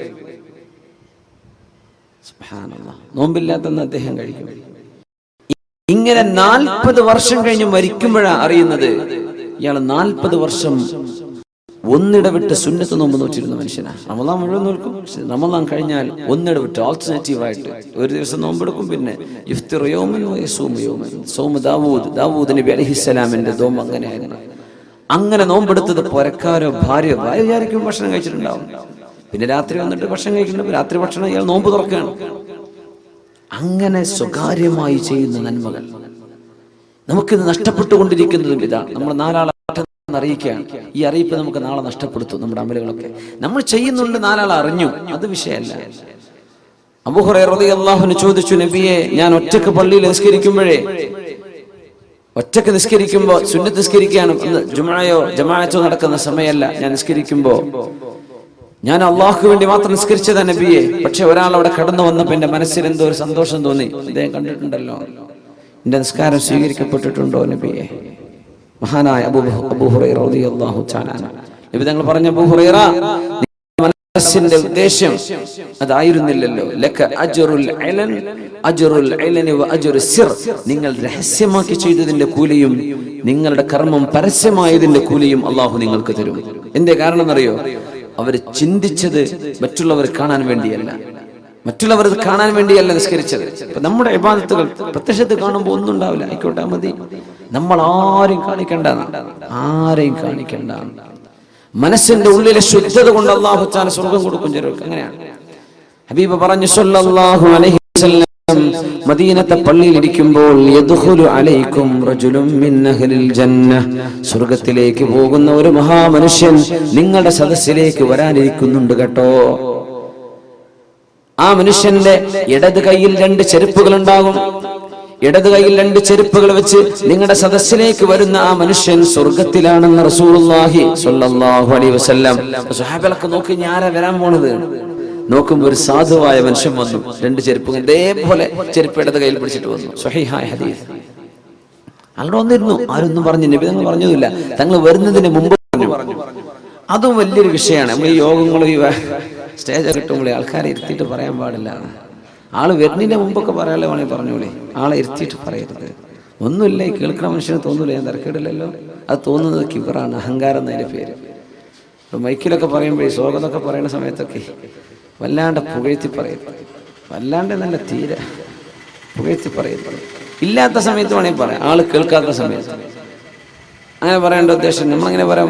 ഇരുത്തിയിട്ട് എങ്ങനെ പറയാം? ഇവർക്ക് ഇരുത്തി പറയണത് ഇഷ്ടമില്ലാത്തതുകൊണ്ട് ഞാൻ പറയണില്ല, എന്നാലും 2 വാക്ക് പറയട്ടെ. എന്താ പറഞ്ഞത്? അപ്പൊ നമ്മൾ അങ്ങനെ മനുഷ്യന്മാർക്ക് അഹങ്കാരം ഉണ്ടാക്കും. ഒരാൾ ചെയ്തത് അള്ളാഹ്ക്ക് വേണ്ടി ചെയ്തതായിരിക്കും. നമ്മൾ പള്ളിക്ക് ഒരു 10 ലക്ഷം രൂപ തന്നൊന്ന് വിചാരിക്കുക, ഉദാഹരണം പറയാം. മൂപ്പര് അത് അള്ളാഹ്ക്ക് വേണ്ടി ചെയ്തതാ. പക്ഷെ നമ്മൾ പറഞ്ഞിട്ട് മൂപ്പർക്ക് സ്വീകരണം, ഒരു അവാർഡും ഒരു പൊന്നാടിയൊക്കെ അണിയിക്കുമ്പോൾ യാ അള്ളാ ഞാൻ ഇപ്പൊ ചെയ്തത് ഉഷാറായിക്കണല്ലോ എന്ന് ഇയാൾക്ക് തോന്നിയാൽ ആ കൊടുത്ത പൈസ പോയി. അപ്പൊ നമ്മൾ ഒരാളുടെ സൽക്കർമ്മം നഷ്ടപ്പെടുത്തും. ഇപ്പൊ പ്രത്യേകിച്ച് മൈക്കൊക്കെ ഉള്ള കാലല്ല, അങ്ങനെ പറഞ്ഞു എന്താ അനൗൺസ്മെന്റുകളൊക്കെ. അപ്പൊ നമ്മൾ അങ്ങനെ വല്ലാണ്ട് മനുഷ്യന്മാരെ പുകഴ്ത്തരുത്. മുഖത്ത് നോക്കി മൂമേ താരീഫ് കർണ ഖത്ൽ കർണേക്കാ ബറാബർ, അങ്ങനെ പറയാം. മുഖത്ത് നോക്കി പ്രശംസിക്കുന്ന ഒരാളെ കൊല്ലുന്നതിന് തുല്യാണെന്നാണ്. അങ്ങനെയാണ് നമ്മുടെ സംസ്കാരം. ഇന്നങ്ങനല്ല, മുഖത്ത് നോക്കി പറയാതിരുന്നാൽ കൊല്ലുന്നതിന് തുല്യാണെന്ന് അല്ലേ. ഇരുത്തിയിട്ട് ഇന്നെ പറ്റി ഒന്ന് പറഞ്ഞു, നിന്റെ പേരെന്താ ഇവര് പറഞ്ഞിട്ടില്ലേ? അവര് ചെയ്തതിന് അള്ളാഹു കൂലി കൊടുക്കട്ടെ. അവരുടെ അഭാവത്തിൽ പറയണം, അവരിരുത്തിയിട്ട് പറയാൻ പാടില്ല. ഒന്നുമല്ല, വെറുതെ ഒരു ഗൾഫുകാർക്കാണ് അസുഖം, പ്രവാസി സംഘടനകൾക്കൊക്കെയാണ് ഇതിൻ്റെ അസുഖമുള്ളത്. വല്ല ഇവിടെ പറയേണ്ട ആവശ്യമില്ല. ഗൾഫുകാർക്ക് വന്ന ഒരു അസുഖമാണിത്. വല്ലാണ്ട് ഈ ഫോട്ടോത്തിന് മുമ്പിൽ ഒന്ന് കൊടുക്കുക എന്ന് പറഞ്ഞത്, 4 ആൾ അറിയിക്കുക എന്ന് പറഞ്ഞത് ഒരു അസുഖമാണ്. എന്താ ചെയ്യുക? ഓരോരോ അസുഖം, നാട്ടിൽ കുറേ അസുഖമല്ലേ, അതിൽപ്പെട്ട ഒരു അസുഖം ഗൾഫുകാർ കിട്ടിയത് അതാണ്. ഈ ഷോക്കേസ് ചെയ്യുക, ഷോ ഓഫ്. കുറച്ചും കാക്കുമാറാകട്ടെ, അള്ളാഹു കാത്തു രക്ഷിക്കട്ടെ. അങ്ങനെ ഉണ്ടാവാൻ പാടില്ല. നബി തങ്ങൾ ഒന്നും പറഞ്ഞില്ല. അയാൾ ചെരുപ്പ് പിടിച്ചു വന്ന് അവിടെ ഇരുന്നു. നബി തങ്ങളുടെ ക്ലാസ് കേട്ട് പോയി. 2ാമത്തെ ദിവസം തങ്ങൾ ഇതേ വാക്ക് പറഞ്ഞു, ഇദ്ഖുലു അലൈക്കും റജുലുൻ മിൻ അഹ്ലിൽ ജന്ന, സ്വർഗ്ഗവാസിയായ ഒരു മനുഷ്യൻ കടന്നു വരാനിരിക്കുന്നുണ്ട്. യഹ്മിലുന അലൈഹി ബിയസാരി, ഇടത് കൈയിൽ തന്റെ ചെരുപ്പുകൾ പിടിച്ചിട്ട് വരുന്നുണ്ട്. ഇതേ ആളാ പിറ്റേന്ന് വന്നു, അങ്ങനെ തന്നെ വന്നു. 3ാമത്തെ ദിവസവും ഇത് ആവർത്തിച്ചപ്പോ മഹാനായ അബ്ദുല്ലാഹി ഇബ്നു അംർ ഇബ്നുൽ ആസ് റളിയല്ലാഹു അൻഹു, അബ്ദുല്ലാഹി ഇബ്നു അംർ ഇബ്നുൽ ആസ് റളിയല്ലാഹു അൻഹു, യാ അല്ലാഹ്, ഈ മനുഷ്യന്റെ പിന്നാലെ ഒന്ന് എനിക്ക് കൂടണം. ഇയാൾ ചെയ്യുന്ന മഹാകർമ്മം എന്താണെന്ന് എനിക്കൊന്ന് അറിയണം. സ്വർഗത്ത് പോകുന്ന ഉറപ്പുള്ള ഈ 10 സ്വഹാബികൾ, നമ്മൾ അശ്റത്തുൽ മുബശ്ശരീൻ എന്ന് പറയില്ലേ, സ്വർഗത്തിൽ പോകുന്ന 10 പേർ, അത് ഒരു ഇരുത്തത്തിൽ നബി തങ്ങൾ ഒറ്റയടിക്ക് പറഞ്ഞ 10 പേരാ. ഒരുപാട് ആളുകൾക്ക് സ്വർഗം പറഞ്ഞു കൊടുത്തിട്ടുണ്ട് റസൂലുള്ളാഹി സ്വല്ലല്ലാഹു അലൈഹി വസല്ലം, ഒരുപാട് ആളുകൾക്ക്. അതിൽപ്പെട്ട ഒരാൾ ഇയാളാണ്. അപ്പൊ അബ്ദുല്ലാഹി ഇബ്നു അംർ ഇബ്നുൽ ആസ് റളിയല്ലാഹു അൻഹു പറഞ്ഞത്, ഞാൻ പിന്നാലെ പോവാണ്. എന്താണ് ഇയാൾ ചെയ്യുന്ന ഒരു നല്ല കാര്യം, അതെനിക്കും ചെയ്താൽ ഞാനും രക്ഷപ്പെടുമല്ലോ. ഇയാളെ പിന്നാലെ കൂടി. രാത്രി ഇശാസ്കാരം കഴിഞ്ഞ് പുറക്ക് പോകാൻ പറഞ്ഞു, അല്ലേ ഞാനും വാപ്പിയും തമ്മിൽ ചെറിയൊരു ഇഷ്ടക്കുറവുണ്ട്, അതുകൊണ്ട് പുരക്ക് ഞാൻ പോകുന്നില്ല. നിങ്ങളുടെ പുരക്ക് നിൽക്കാൻ നിങ്ങൾ എന്നെ സമ്മതിക്കോ? ആയിക്കോട്ടെ, എന്നെന്താ കുഴപ്പം. അപ്പൊ അദ്ദേഹം പറയാം, ഞാൻ പോയത് മൂപ്പര് രാത്രി എത്ര നിസ്കരിക്കുന്നത്, മൂപ്പര് എന്തൊക്കെയാ ഓതുന്നത്, മൂപ്പര് എന്തൊക്കെയാ സൽക്കർമ്മം, ഇതൊക്കെ നോക്കാനാണ് ഞാൻ പോയത്. രാത്രി കാര്യമായ സുന്നത്ത് നിസ്കാരം ഞാൻ കണ്ടില്ല. സുബഹി നിസ്കാരത്തിന് എഴുന്നേറ്റു, ഞാനും മൂപ്പര് ഒരുമിച്ച് പള്ളിക്ക് വന്നു. നിസ്കാരം കഴിഞ്ഞു, മൂപ്പര് തിരിച്ചുപോയി, ഞാനും പോയി ഭക്ഷണം കഴിച്ചു. പകല് നോമ്പൊറ്റ, അന്ന് നോമ്പൊന്നുമില്ല, സുന്നത്ത് നോമ്പൊന്നുമില്ല, മൂപ്പര് ഭക്ഷണം കഴിക്കുന്നുണ്ട്. യാ അല്ലാഹ്, ഞാൻ ഇന്ന് പിന്നെ ക്ഷീണമായിട്ട് നാളെ ഉണ്ടാവുന്നു. നാളെ നോക്കി 2ാമത്തെ ദിവസം ഇതേപോലെ. പിന്നെ 3 ദിവസമാണല്ലോ അതിഥി എന്ന പ്രയോറിറ്റി കിട്ടുക. 3 ദിവസം 3 ദിവസം കഴിഞ്ഞാൽ പിന്നെ സൽക്കാരൊക്കെ നിർത്തി നോർമൽ ഭക്ഷണം കഴിച്ചാൽ മതി എന്നാണ് അതിഥികൾ. അതിഥി എന്ന് പിന്നെ അപ്പൊ പറയില്ല. അപ്പോ 3ാമത്തെ ദിവസവും കാര്യമായ ഒരു മാറ്റം കാണില്ല. ആ സമയത്ത് ഇയാളോട് പറഞ്ഞു, അല്ല സഹോദര, നിങ്ങൾ വന്നിരുന്ന 3 സദസ്സുകളിൽ അല്ലാഹുവിന്റെ റസൂൽ നിങ്ങളുടെ വിശേഷണം പറഞ്ഞിട്ട് പറഞ്ഞു, സ്വർഗത്തിലേക്ക് പോകുന്ന ആളാണ്. നിങ്ങൾ ചെയ്യുന്ന വലിയ കർമ്മം എന്താ നോക്കാൻ വേണ്ടി ഞാൻ വന്നതാ. ഞാൻ കാര്യമായിട്ട് ഒന്നും കണ്ടിട്ടില്ല, ഞാനൊക്കെ ചെയ്യുന്ന അത്ര തന്നെ നിങ്ങളും ചെയ്യുന്നുള്ളൂ, അതുകൊണ്ട് ഞാൻ പോവാണ്. ഞാൻ വാപ്പാനായിട്ട് വലിയ കുഴപ്പമുണ്ടായിട്ട് ഞാൻ പറഞ്ഞതല്ല, ഇത് ഞാനൊരു ട്രിക്ക് ഉപയോഗിച്ചതാണ് പറഞ്ഞു. നിങ്ങൾ പറഞ്ഞ പോലെ അത്രയൊക്കെ തന്നെ ഉള്ളൂ, ഞാനൊന്നും ചെയ്യുന്നില്ല. എന്നാ ശരി കേട്ടോ, പോട്ടെ, അസ്സലാമു അലൈക്കും. പോയപ്പോ ഇയാൾ തിരിച്ചു വിളിച്ചു, ഇവിടെ വരും, അബ്ദുല്ലാഹി ഇബ്നു അംർ ഇബ്നുൽ ആസ്, വലിയൊരു സ്വഹാബിയുടെ മകനാണ് അബ്ദുല്ലാഹി ഇബ്നു അംർ ഇബ്നുൽ ആസ് റളിയല്ലാഹു അൻഹു. വാപ്പയും സ്വഹാബിയാണ്, അവരും സ്വഹാബിയാണ്. ചോദിച്ചു, അല്ല പിന്നെ ഞാൻ ചെയ്യുന്ന കർമ്മം എനിക്ക് തോന്നുന്നത് എന്റെ ഹൃദയത്തിൽ ഒരാളോടും വെറുപ്പില്ല. ഇതാണ് ഞാൻ ചെയ്യുന്നൊരു കാര്യം. നിങ്ങളെ കണ്ട ഇബാദത്ത് ഇത്രയൊക്കെ തന്നെ എൻ്റെ അടുത്തുള്ളൂ. ഞാൻ വലിയ ഇബാദത്ത് എടുത്ത് മറിയുന്ന ആളൊന്നുമല്ല, വളരെ കുറച്ചുള്ളൂ. പക്ഷേ എൻ്റെ ഹൃദയത്തിൽ ആരോടും വെറുപ്പില്ല, ആരോടും ഒരു അസൂയയോ എന്ത് പകപോക്ക് ഇതൊന്നും എൻ്റെ ഹൃദയത്തിലില്ല. അതെ, ശരി, എന്നായിക്കോട്ടെ. അള്ളാഹുവിന്റെ റസൂലിന്റെ അടുത്തേക്ക് ചെന്നു, നബിയെ ഞാൻ ഇയാളുടെ കൂടെ കൂടി നബിയെ, കാര്യമായി ഒന്നും കണ്ടില്ല. പക്ഷെ മൂപ്പരിനോട് പറഞ്ഞ വിഷയം എന്താണെന്നറിയോ നബിയെ, മനസ്സിൽ ആരോടൊരു വെറുപ്പില്ല എന്നാ പറഞ്ഞത്. അതന്നെ അതിന് കാരണമെന്ന് റസൂലുള്ളാഹി സ്വല്ലല്ലാഹു അലൈഹി വസല്ലം. അത് തന്നെയാണ് സ്വർഗം കിട്ടാൻ കാരണം. ഫർള് നിസ്കരിക്കണം, ഫർളായ വാജിബായ കാര്യങ്ങളൊക്കെ ചെയ്യണം. കാര്യമായ അമലുകളൊന്നുമില്ല. ഹൃദയം കൊണ്ട് വലിയ അമല് ചെയ്യാൻ പറ്റും. ഹൃദയം കൊണ്ട് ചെയ്യുന്ന അമലതാ. അള്ളാഹുവിന് വേണ്ടി മനുഷ്യരെ മുഴുവൻ സ്നേഹിക്കാൻ, ശത്രുവിനെയും മിത്രങ്ങളെയും സ്നേഹിക്കാൻ പറ്റും. അള്ളാഹുവിന് വേണ്ടി ഹൃദയം എല്ലാവർക്കും മാപ്പ് ചെയ്തു കൊടുക്കുന്ന ഒരു കൽബുണ്ടാവുക, നന്മ പറയുന്ന ഒരു നാവുണ്ടാവുക, ചീത്ത പറയാത്ത, ചീത്ത വിളിക്കാത്തൊരു നാവുണ്ടാവുക, ചീത്തയെ പറ്റി ചിന്തിക്കാത്തൊരു മനസ്സുണ്ടാവുക. മതി മതി മതി, വലിയ അമലാണ്, വലിയ കർമ്മമാണ്. അത് ആരും അറിഞ്ഞില്ല.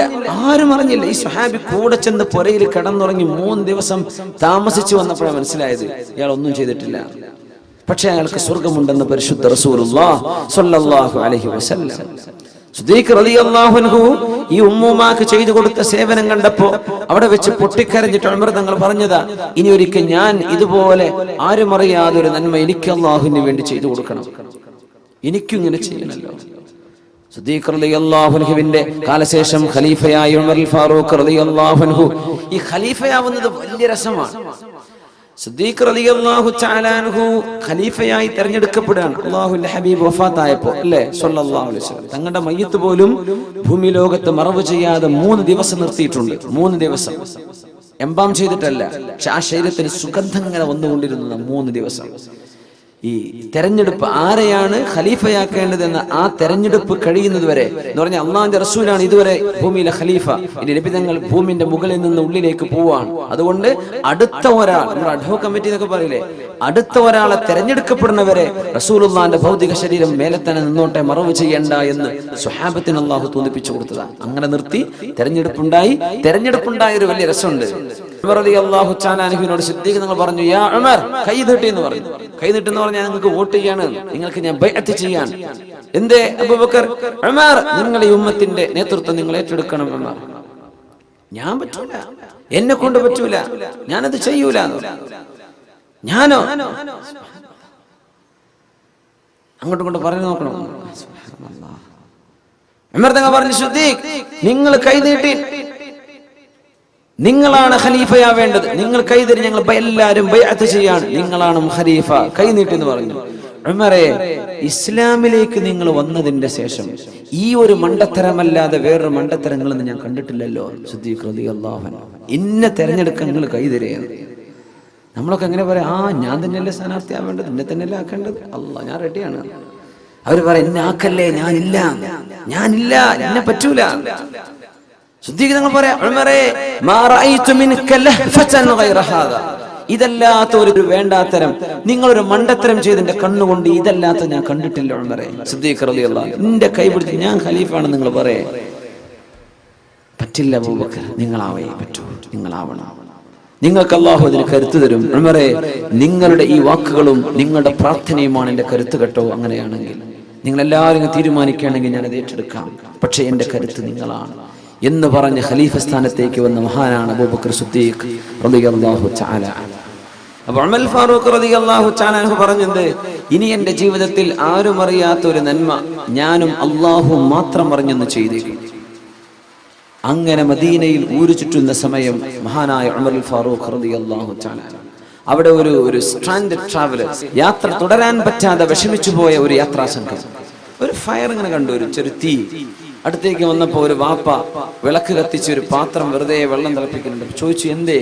ഒന്നുമില്ല, ഞങ്ങൾ മദീനയിലേക്ക് പോവാണ്, പക്ഷേ ഞങ്ങൾക്ക് വിശന്നിട്ടുണ്ട്, മക്കളൊക്കെ കരയുന്നുണ്ട്, കുട്ടികൾ, രാത്രി പാതിരായിട്ടുണ്ട്, എന്റെ കുട്ടികൾക്ക് ഭക്ഷണം കൊടുക്കാൻ ഒന്നുമില്ല, അപ്പൊ കുറച്ച് വെള്ളം തിളപ്പിക്കാൻ ഭക്ഷണം ഉണ്ടാക്കുകയാണെന്ന് മക്കള് വിചാരിച്ചോട്ടെ, വിശന്ന് അവരുടെ ഉറങ്ങിക്കോട്ടെ, രാവിലെ എന്തെങ്കിലും സംഘടിപ്പിക്കാം.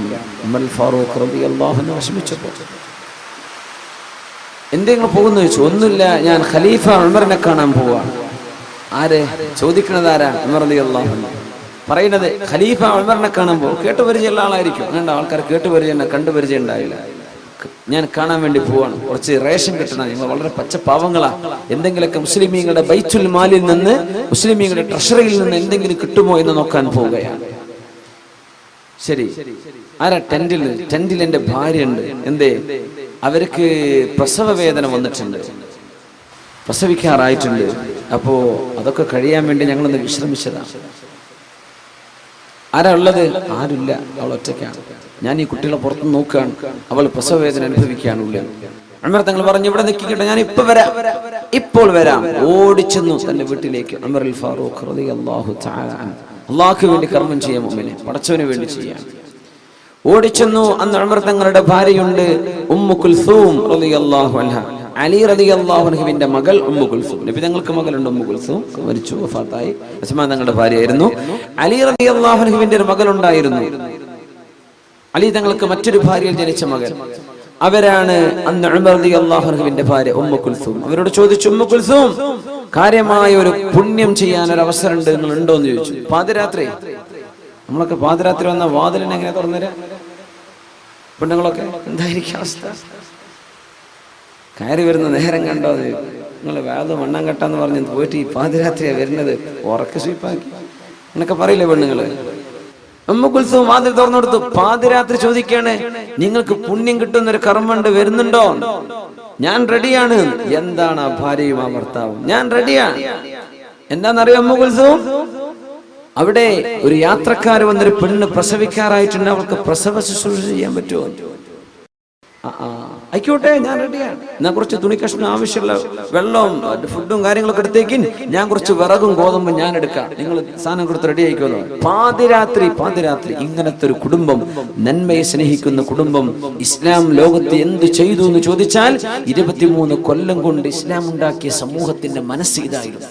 പൊതുപ്രവർത്തനം, ജനങ്ങളെ സഹായിക്കുക, റിലീഫ് പ്രവർത്തനം, പാവപ്പെട്ടവർക്ക് എന്തും കൊടുക്കാൻ തയ്യാർ.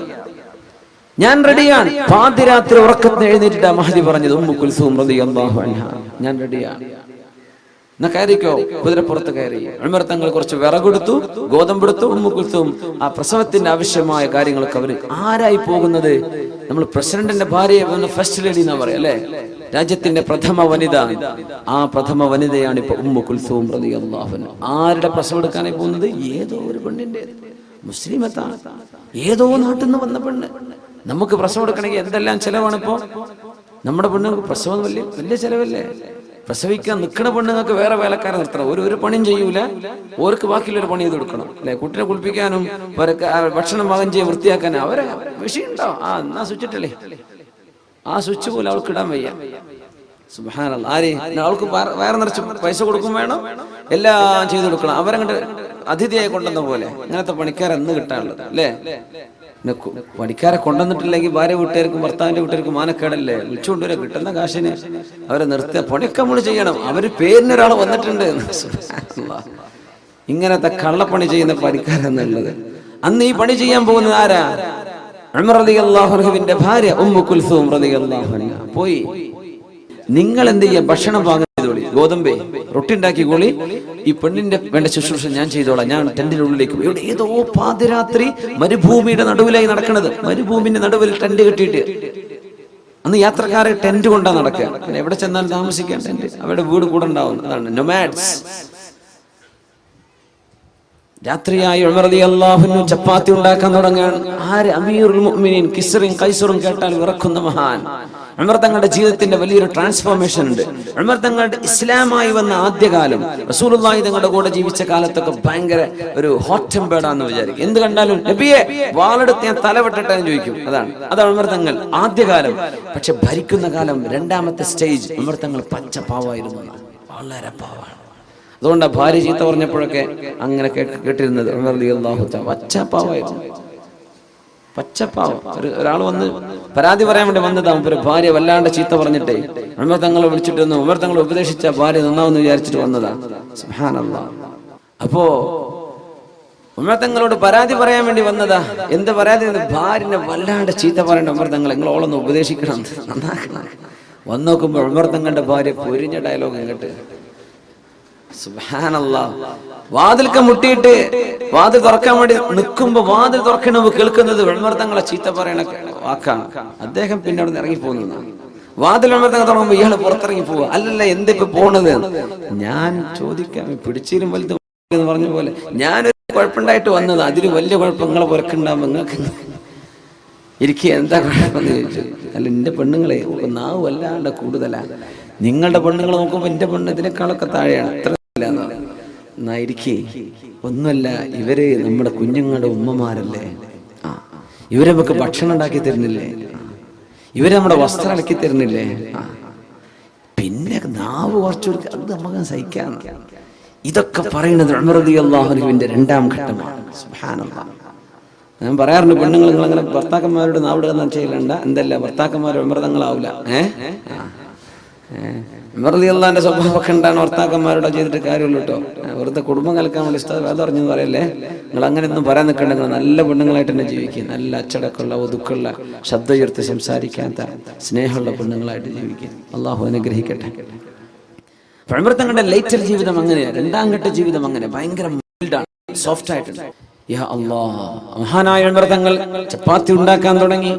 ഭക്ഷണം ഉണ്ടാക്കി തീരുമ്പോഴേക്ക് ഈ കുട്ടികൾക്ക് കൊടുക്കും, പിന്നെ വാപ്പയോട് തിന്നാൻ പറയും, കുട്ടികൾ കൊടുക്കും, വാപ്പക്ക് കൊടുക്കും. ഇങ്ങനെ പാതിരാത്രി ചുട്ടെടുക്കുക, ചപ്പാത്തി ഉണ്ടാക്കണം. ഇവർക്കറിയില്ല ഇവരെ കാണാനായി ഇവർ പുറപ്പെട്ടത്, ഈ ഉമർ തങ്ങളെ കാണാനായി ഇവർ ഒരുപാട് രാജ്യത്തിന്റെ അങ്ങേയറ്റെന്ന് പുറപ്പെട്ടത്. പക്ഷെ ഈ ഖലീഫയാണ് തങ്ങൾക്ക് ഈ സേവനം ചെയ്യുന്നത് എന്ന് അവർക്കറിയൂല. എപ്പോഴറിഞ്ഞെന്നറിയോ? ഈ പെണ്ണ് പ്രസവിച്ചത് ഒരാൺകുഞ്ഞാണ്. അപ്പോ ഉമ്മു കുൽസൂം റളിയല്ലാഹു അൻഹ, ഉമർ തങ്ങളുടെ ഭാര്യ, വീട്ടിന്റെ ഉള്ളിൽ നിന്ന് വിളിച്ചു പറഞ്ഞു, ബശ്ശിർ യാ അമീറുൽ മുഅ്മിനീൻ അഖാക ബിൽ വലദ്. അമീറുൽ മുഅ്മിനീൻ, നിങ്ങളുടെ കൂട്ടുകാരന് ഒരു ആൺകുട്ടി പിറന്നു എന്ന സന്തോഷ വാർത്ത അറിയിച്ചു കൊടുത്തേക്കണം. അമീറുൽ മുഅ്മിനീൻ എന്ന് ഒരാളെ മാത്രമേ ആ ലോകത്ത് വിളിക്കപ്പെടൂ.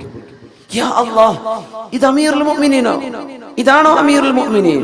അയാളോട് എഴുന്നേറ്റുന്നത് പിടിച്ചിരുത്തി. യാ ഉമർ ഇബ്നുൽ ഖത്താബ്, ഞാൻ അറിഞ്ഞില്ലല്ലോ നിങ്ങളാണ് അമീറുൽ മുഅ്മിനീൻ. അതിനെന്താ, സയ്യിദുൽ ഖൗമി ഖാദിമുഹും, ഒരു സമൂഹത്തിന്റെ നേതാവ് എന്നത് ആ സമൂഹത്തിന്റെ സേവനം ചെയ്യുന്ന ആളല്ലേ. ഈ നന്മ ഉമർ തങ്ങൾ ആരോടും പറയരുത് എന്ന് പറഞ്ഞിട്ടുണ്ട്. ഈ മനുഷ്യനോട് ആരോടും പറയല്ലേ എന്ന്. ലോകം ഈ സംഭവം അറിഞ്ഞത് എപ്പോഴെന്നറിയോ? ഈ ഉമർ റളിയല്ലാഹു തആല അൻഹു അന്നൊരിക്കൽ ശത്രുവിന്റെ കുത്തേറ്റ് മരിച്ചപ്പോ ഈ മനുഷ്യൻ വിളിച്ചു പറഞ്ഞതാ, എനിക്ക് ഇങ്ങനൊരു അനുഭവം അന്ന് മരുഭൂമിയിൽ ഉണ്ടായിട്ടുണ്ട്, അതാരോടും പറയരുത് എന്ന് പറഞ്ഞു. അതുകൊണ്ട് ഞാൻ മിണ്ടിയില്ല. ഇനി പറയാലോ, ഉമർ തങ്ങൾ വഫാത്തായില്ലേ. അങ്ങനെയാണ് ലോകം ഈ നന്മ അറിയുന്നത്. ചെയ്തത് അല്ലാഹുവിന് വേണ്ടിയാണ്, ആരും കാണാനല്ല, ആരും അറിയാനല്ല. അതുകൊണ്ടാണ് നമ്മളും പടച്ചവനും മാത്രം അറിയുന്ന ഒരു നന്മ എപ്പോഴെങ്കിലും നമ്മൾ ചെയ്തേ പറ്റൂ. നമ്മളും പടച്ചവനും മാത്രം. ഏതെങ്കിലും ഒരു പാവപ്പെട്ട ഒരു യതീമിനെ, വിധവയായ ഒരു സഹോദരിക്ക്, കണ്ണു കാണാത്തൊരു ഉമ്മാക്ക്, ഒരു വൃക്കരോഗിക്ക്, ഒരു ക്യാൻസർ രോഗിക്ക്, ഏതെങ്കിലും പ്രയാസപ്പെട്ട ഒരാൾക്ക് നമ്മളും അല്ലാഹുമല്ലാതെ മറ്റൊരാളും അറിയാത്ത രീതിയിൽ സഹായിക്കാൻ പറ്റണം. മറ്റു റിലീഫിനൊക്കെ സഹായിച്ചേക്കണം, അതിനൊക്കെ സഹായിച്ചേക്കണം. പക്ഷെ നമ്മളും പടച്ചവനും മാത്രം അറിയുന്ന ചില സ്വകാര്യതകൾ വേണം. ഇത് ഭയങ്കര പ്രശ്നമാണ്. ഇബ്ലീസ് ഇങ്ങനെ പറയല്ല, നാളെ അറിയണ്ടേ, എത്ര കാലം ഇപ്പൊ ചെയ്യാൻ തുടങ്ങിയിട്ട് ഒന്നറിയിക്കണ്ടേ, ഇതിങ്ങനെ വന്നുകൊണ്ടിരിക്കും. സുബ്ഹാനല്ലാഹ്. ഞാൻ പറയാം, നമ്മൾ കർണാടകയിലോ തമിഴ്നാട്ടിലോ ആന്ധ്രാപ്രദേശിലോ അല്ലെങ്കിൽ നമ്മുടെ കേരളത്തിന് ഒന്ന് കുറച്ചങ്ങോട്ട് പാലക്കാട് ജില്ലയിലോ അങ്ങനെ വളരെ പാവപ്പെട്ടവർ ജീവിക്കുന്ന പ്രദേശങ്ങളിൽ, കുറച്ച് പാണത്തൂർ അങ്ങോട്ടൊക്കെ പറ്റും. നമ്മളും പടച്ചോനും മാത്രം അറിഞ്ഞിട്ടൊരു ചെറിയ പള്ളിയിൽ എടുത്തു കൊടുക്കുക. നമ്മളും പടച്ചോനും മാത്രം അറിഞ്ഞാൽ മതി. വലിയ ഉദ്ഘാടന പരിപാടിയൊക്കെ ആകുമ്പോൾ ആരെങ്കിലും അറിയും. അതൊന്നും വേണ്ട, നിങ്ങളും പടച്ചോനും. ഞാൻ സ്റ്റേറ്റ് മാറിപ്പോയാൽ അറിയില്ലല്ലോ. എവിടെയെങ്കിലും ജീവിതത്തിൽ ചെയ്യണം. അള്ളാഹുവിന്റെ കയ്യിൽ പൈസ തന്നാൽ ഒരു പുരക്കായില്ലേ, നമ്മൾ ഉണ്ടാക്കുന്ന പുരക്കുള്ള മുറ്റത്തിന്റെ നമ്മുടെ ഫ്ലോറിങ്ങിന്റെ കാശ് മതിയാവും വലിയൊരു പള്ളി ഉണ്ടാക്കാൻ, അല്ലേ? നമുക്ക് ദുനിയാവിൽ പോയില്ലേ, ആഖിറത്തിൽ പുര വേണ്ടേ? മൻ ബനാ ലില്ലാഹി മസ്ജിദൻ വലൗ കമഫ്ഹസി ഖതാ, ഒരു പ്രാവിന് ഇരിക്കാവുന്ന സ്ഥലേ ഉള്ളൂ, അത്രക്ക് ചെറിയ പള്ളി ഉണ്ടാക്കിയാലും ബനല്ലാഹു ലഹു ബിഹി ബൈതൻ ഫിൽ ജന്ന, നാളെ പരലോകത്ത് സ്വർഗ്ഗത്തിൽ അല്ലാഹു പുര പണിത് കൊടുക്കുമെന്ന് റസൂലുള്ളാഹി സ്വല്ലല്ലാഹു അലൈഹി വസല്ലം. ആകെ 5 ആൾക്ക് നിസ്കരിക്കാനേ പറ്റുള്ളൂ. ഈ സ്റ്റേജിന്റെ അത്ര പോലും വലുപ്പമില്ലാത്ത പള്ളിയാണ്, എന്നാലും സ്വർഗ്ഗത്തിൽ അല്ലാഹു പുര തരുന്നു. അപ്പൊ നമുക്കൊരു വീടായി കഴിഞ്ഞോ, ഇനി ഞാൻ അള്ളാഹ്ക്ക് വേണ്ടി ഒരു വീട് എടുക്കും. അത് നാട്ടിലാവണം. നാട്ടിലാവുമ്പോൾ മനുഷ്യന്മാരൊക്കെ അറിയാം. നാട്ടിലത്തെ പള്ളിക്കൊക്കെ സഹായിച്ചേക്കണം. പക്ഷേ നമ്മളും അള്ളാഹു മാത്രം ചോർന്നൊലിക്കുന്ന പള്ളികൾ തമിഴ്നാട്ടിലൊക്കെ എന്താ യു പിയിലും ബീഹാർക്കൊന്നും എത്തണ്ട, നമ്മുടെ പരിസര പ്രദേശങ്ങളിൽ തന്നെയല്ലേ. അപ്പൊ അവരെ സഹായിക്കുക. നമ്മളും പടച്ചോനും മാത്രം അറിയുന്ന രീതി. ഇതാണ് മുഖ്ലിസീൻ, അള്ളാഹുവിന്റെ നന്മ പടച്ചവന് മാത്രമായി ചെയ്യുന്ന ആളുകൾ. അങ്ങനെ നമ്മൾ ചെയ്യുന്ന നോമ്പും നമ്മൾ ചെയ്യുന്ന ഖുർആനും ആരാരും അറിയാതെ ഉക്തുമു ഹസനാതികും, റാബിഅത്തുൽ അദവിയ്യ റളിയല്ലാഹു അൻഹ പറയുമായിരുന്നു, ഉക്തുമു ഹസനാതികും കമാ തക്തുമൂന സയ്യിആതികും. നിങ്ങൾ ചെയ്യുന്ന തെറ്റുകളൊക്കെ മറച്ചു പിടിക്കണില്ലേ, എന്നാ ചെയ്യുന്ന നന്മയും കുറച്ച് മറച്ചു പിടിക്കണം, അത് പരസ്യമാക്കണ്ട. മഹദി റാബിഅത്തുൽ അദവിയ്യ റളിയല്ലാഹു തആല അൻഹ, അദവിയ്യത്തുൽ ബസ്രിയ്യ അദവിയ്യത്തുൽ ബസ്രിയ്യ റളിയല്ലാഹു തആല അൻഹ മഹദിയാൻ പറയാണ്, നമ്മൾ ചെയ്യുന്ന നന്മകളും കുറച്ച് മറച്ചു വെക്കണം, പരസ്യമാക്കരുത്. പരസ്യമായി പോയി അതിന് കുഴപ്പമില്ല. ഇന്നമാ യതഖബ്ബലുല്ലാഹു മിനൽ മുത്തഖീൻ, അല്ലാഹുവിനെ ഭയപ്പെട്ട് കർമ്മങ്ങൾ ചെയ്യുന്നവരിൽ നിന്നാണ് അല്ലാഹു കർമ്മങ്ങൾ സ്വീകരിക്കുന്നത്. അപ്പോ നമ്മൾ പ്രത്യക്ഷത്തിൽ ഒരു വിഷയം ചെയ്തു കഴിഞ്ഞോ ഇല്ലയോ എന്നതല്ല വിഷയം, ചെയ്തത് ആർക്ക് വേണ്ടിയാണ്? അല്ലാഹുവിന് വേണ്ടിയാണ്. എന്റെ കുടുംബത്തോടൊപ്പം ജീവിച്ചത് അല്ലാഹുവിന്റെ അടുത്ത് പൊരുത്തം കിട്ടാനാ. ഞാൻ ഹറാമിലേക്ക് പോവരുത്, വിചാരത്തിലേക്ക് പോവരുത്. എന്റെ മക്കളെ ഞാൻ വളർത്തിയത് നാളെ പരലോകത്തേക്ക് ഉപകാരപ്പെടാനാണ്. എന്റെ ഭാര്യയ്ക്ക് ഞാൻ ഡ്രസ്സ് മേടിച്ചു കൊടുത്തത് നാളെ പരലോകത്തേക്ക് പോകുമ്പോഴേക്ക് ഉപകാരപ്പെടാനാ. സഹോദരിമാർ, അള്ളാഹു ഇഷ്ടപ്പെടുന്ന വസ്ത്രം ധരിച്ച് ശരീരം മറച്ച് നടന്നത് എന്റെ ഭർത്താവ് നിർബന്ധിച്ചതുകൊണ്ടല്ല, നാട്ടുകാർ മൊത്തം അങ്ങനെ ആയതുകൊണ്ട് ഞാനും അങ്ങനെ ആയി. അല്ലല്ല, അള്ളാഹു വേണ്ടിയാണ്, അള്ളാഹുവിന് വേണ്ടിയാണ്. يا نساء النبي قل لأزواجك وبناتك ونساء المؤمنين يدنين عليهن من جلابيبهن. നബിയെ, മുഅ്മിനീങ്ങളോട് പറയണം, പെണ്ണുങ്ങളോടൊക്കെ പറയണം, അവർ മേൽത്തട്ട വസ്ത്രം ധരിച്ച് മുഖം മറക്കുന്ന വസ്ത്രം കൊണ്ട് അവൾ നെഞ്ചിലേക്ക് വസ്ത്രം താഴ്ത്തിയിടണം എന്ന അള്ളാഹുവിന്റെ നിയമം അള്ളാഹുവിന്റെ റസൂലിന് ഇറങ്ങിയ സമയത്ത് അൻസ്വാരികളായ സുഹാബിമാർ അവരുടെ പുരകളിൽ ചെന്ന് പെണ്ണുങ്ങൾക്ക് ഇത് ഓതിക്കൊടുത്തു.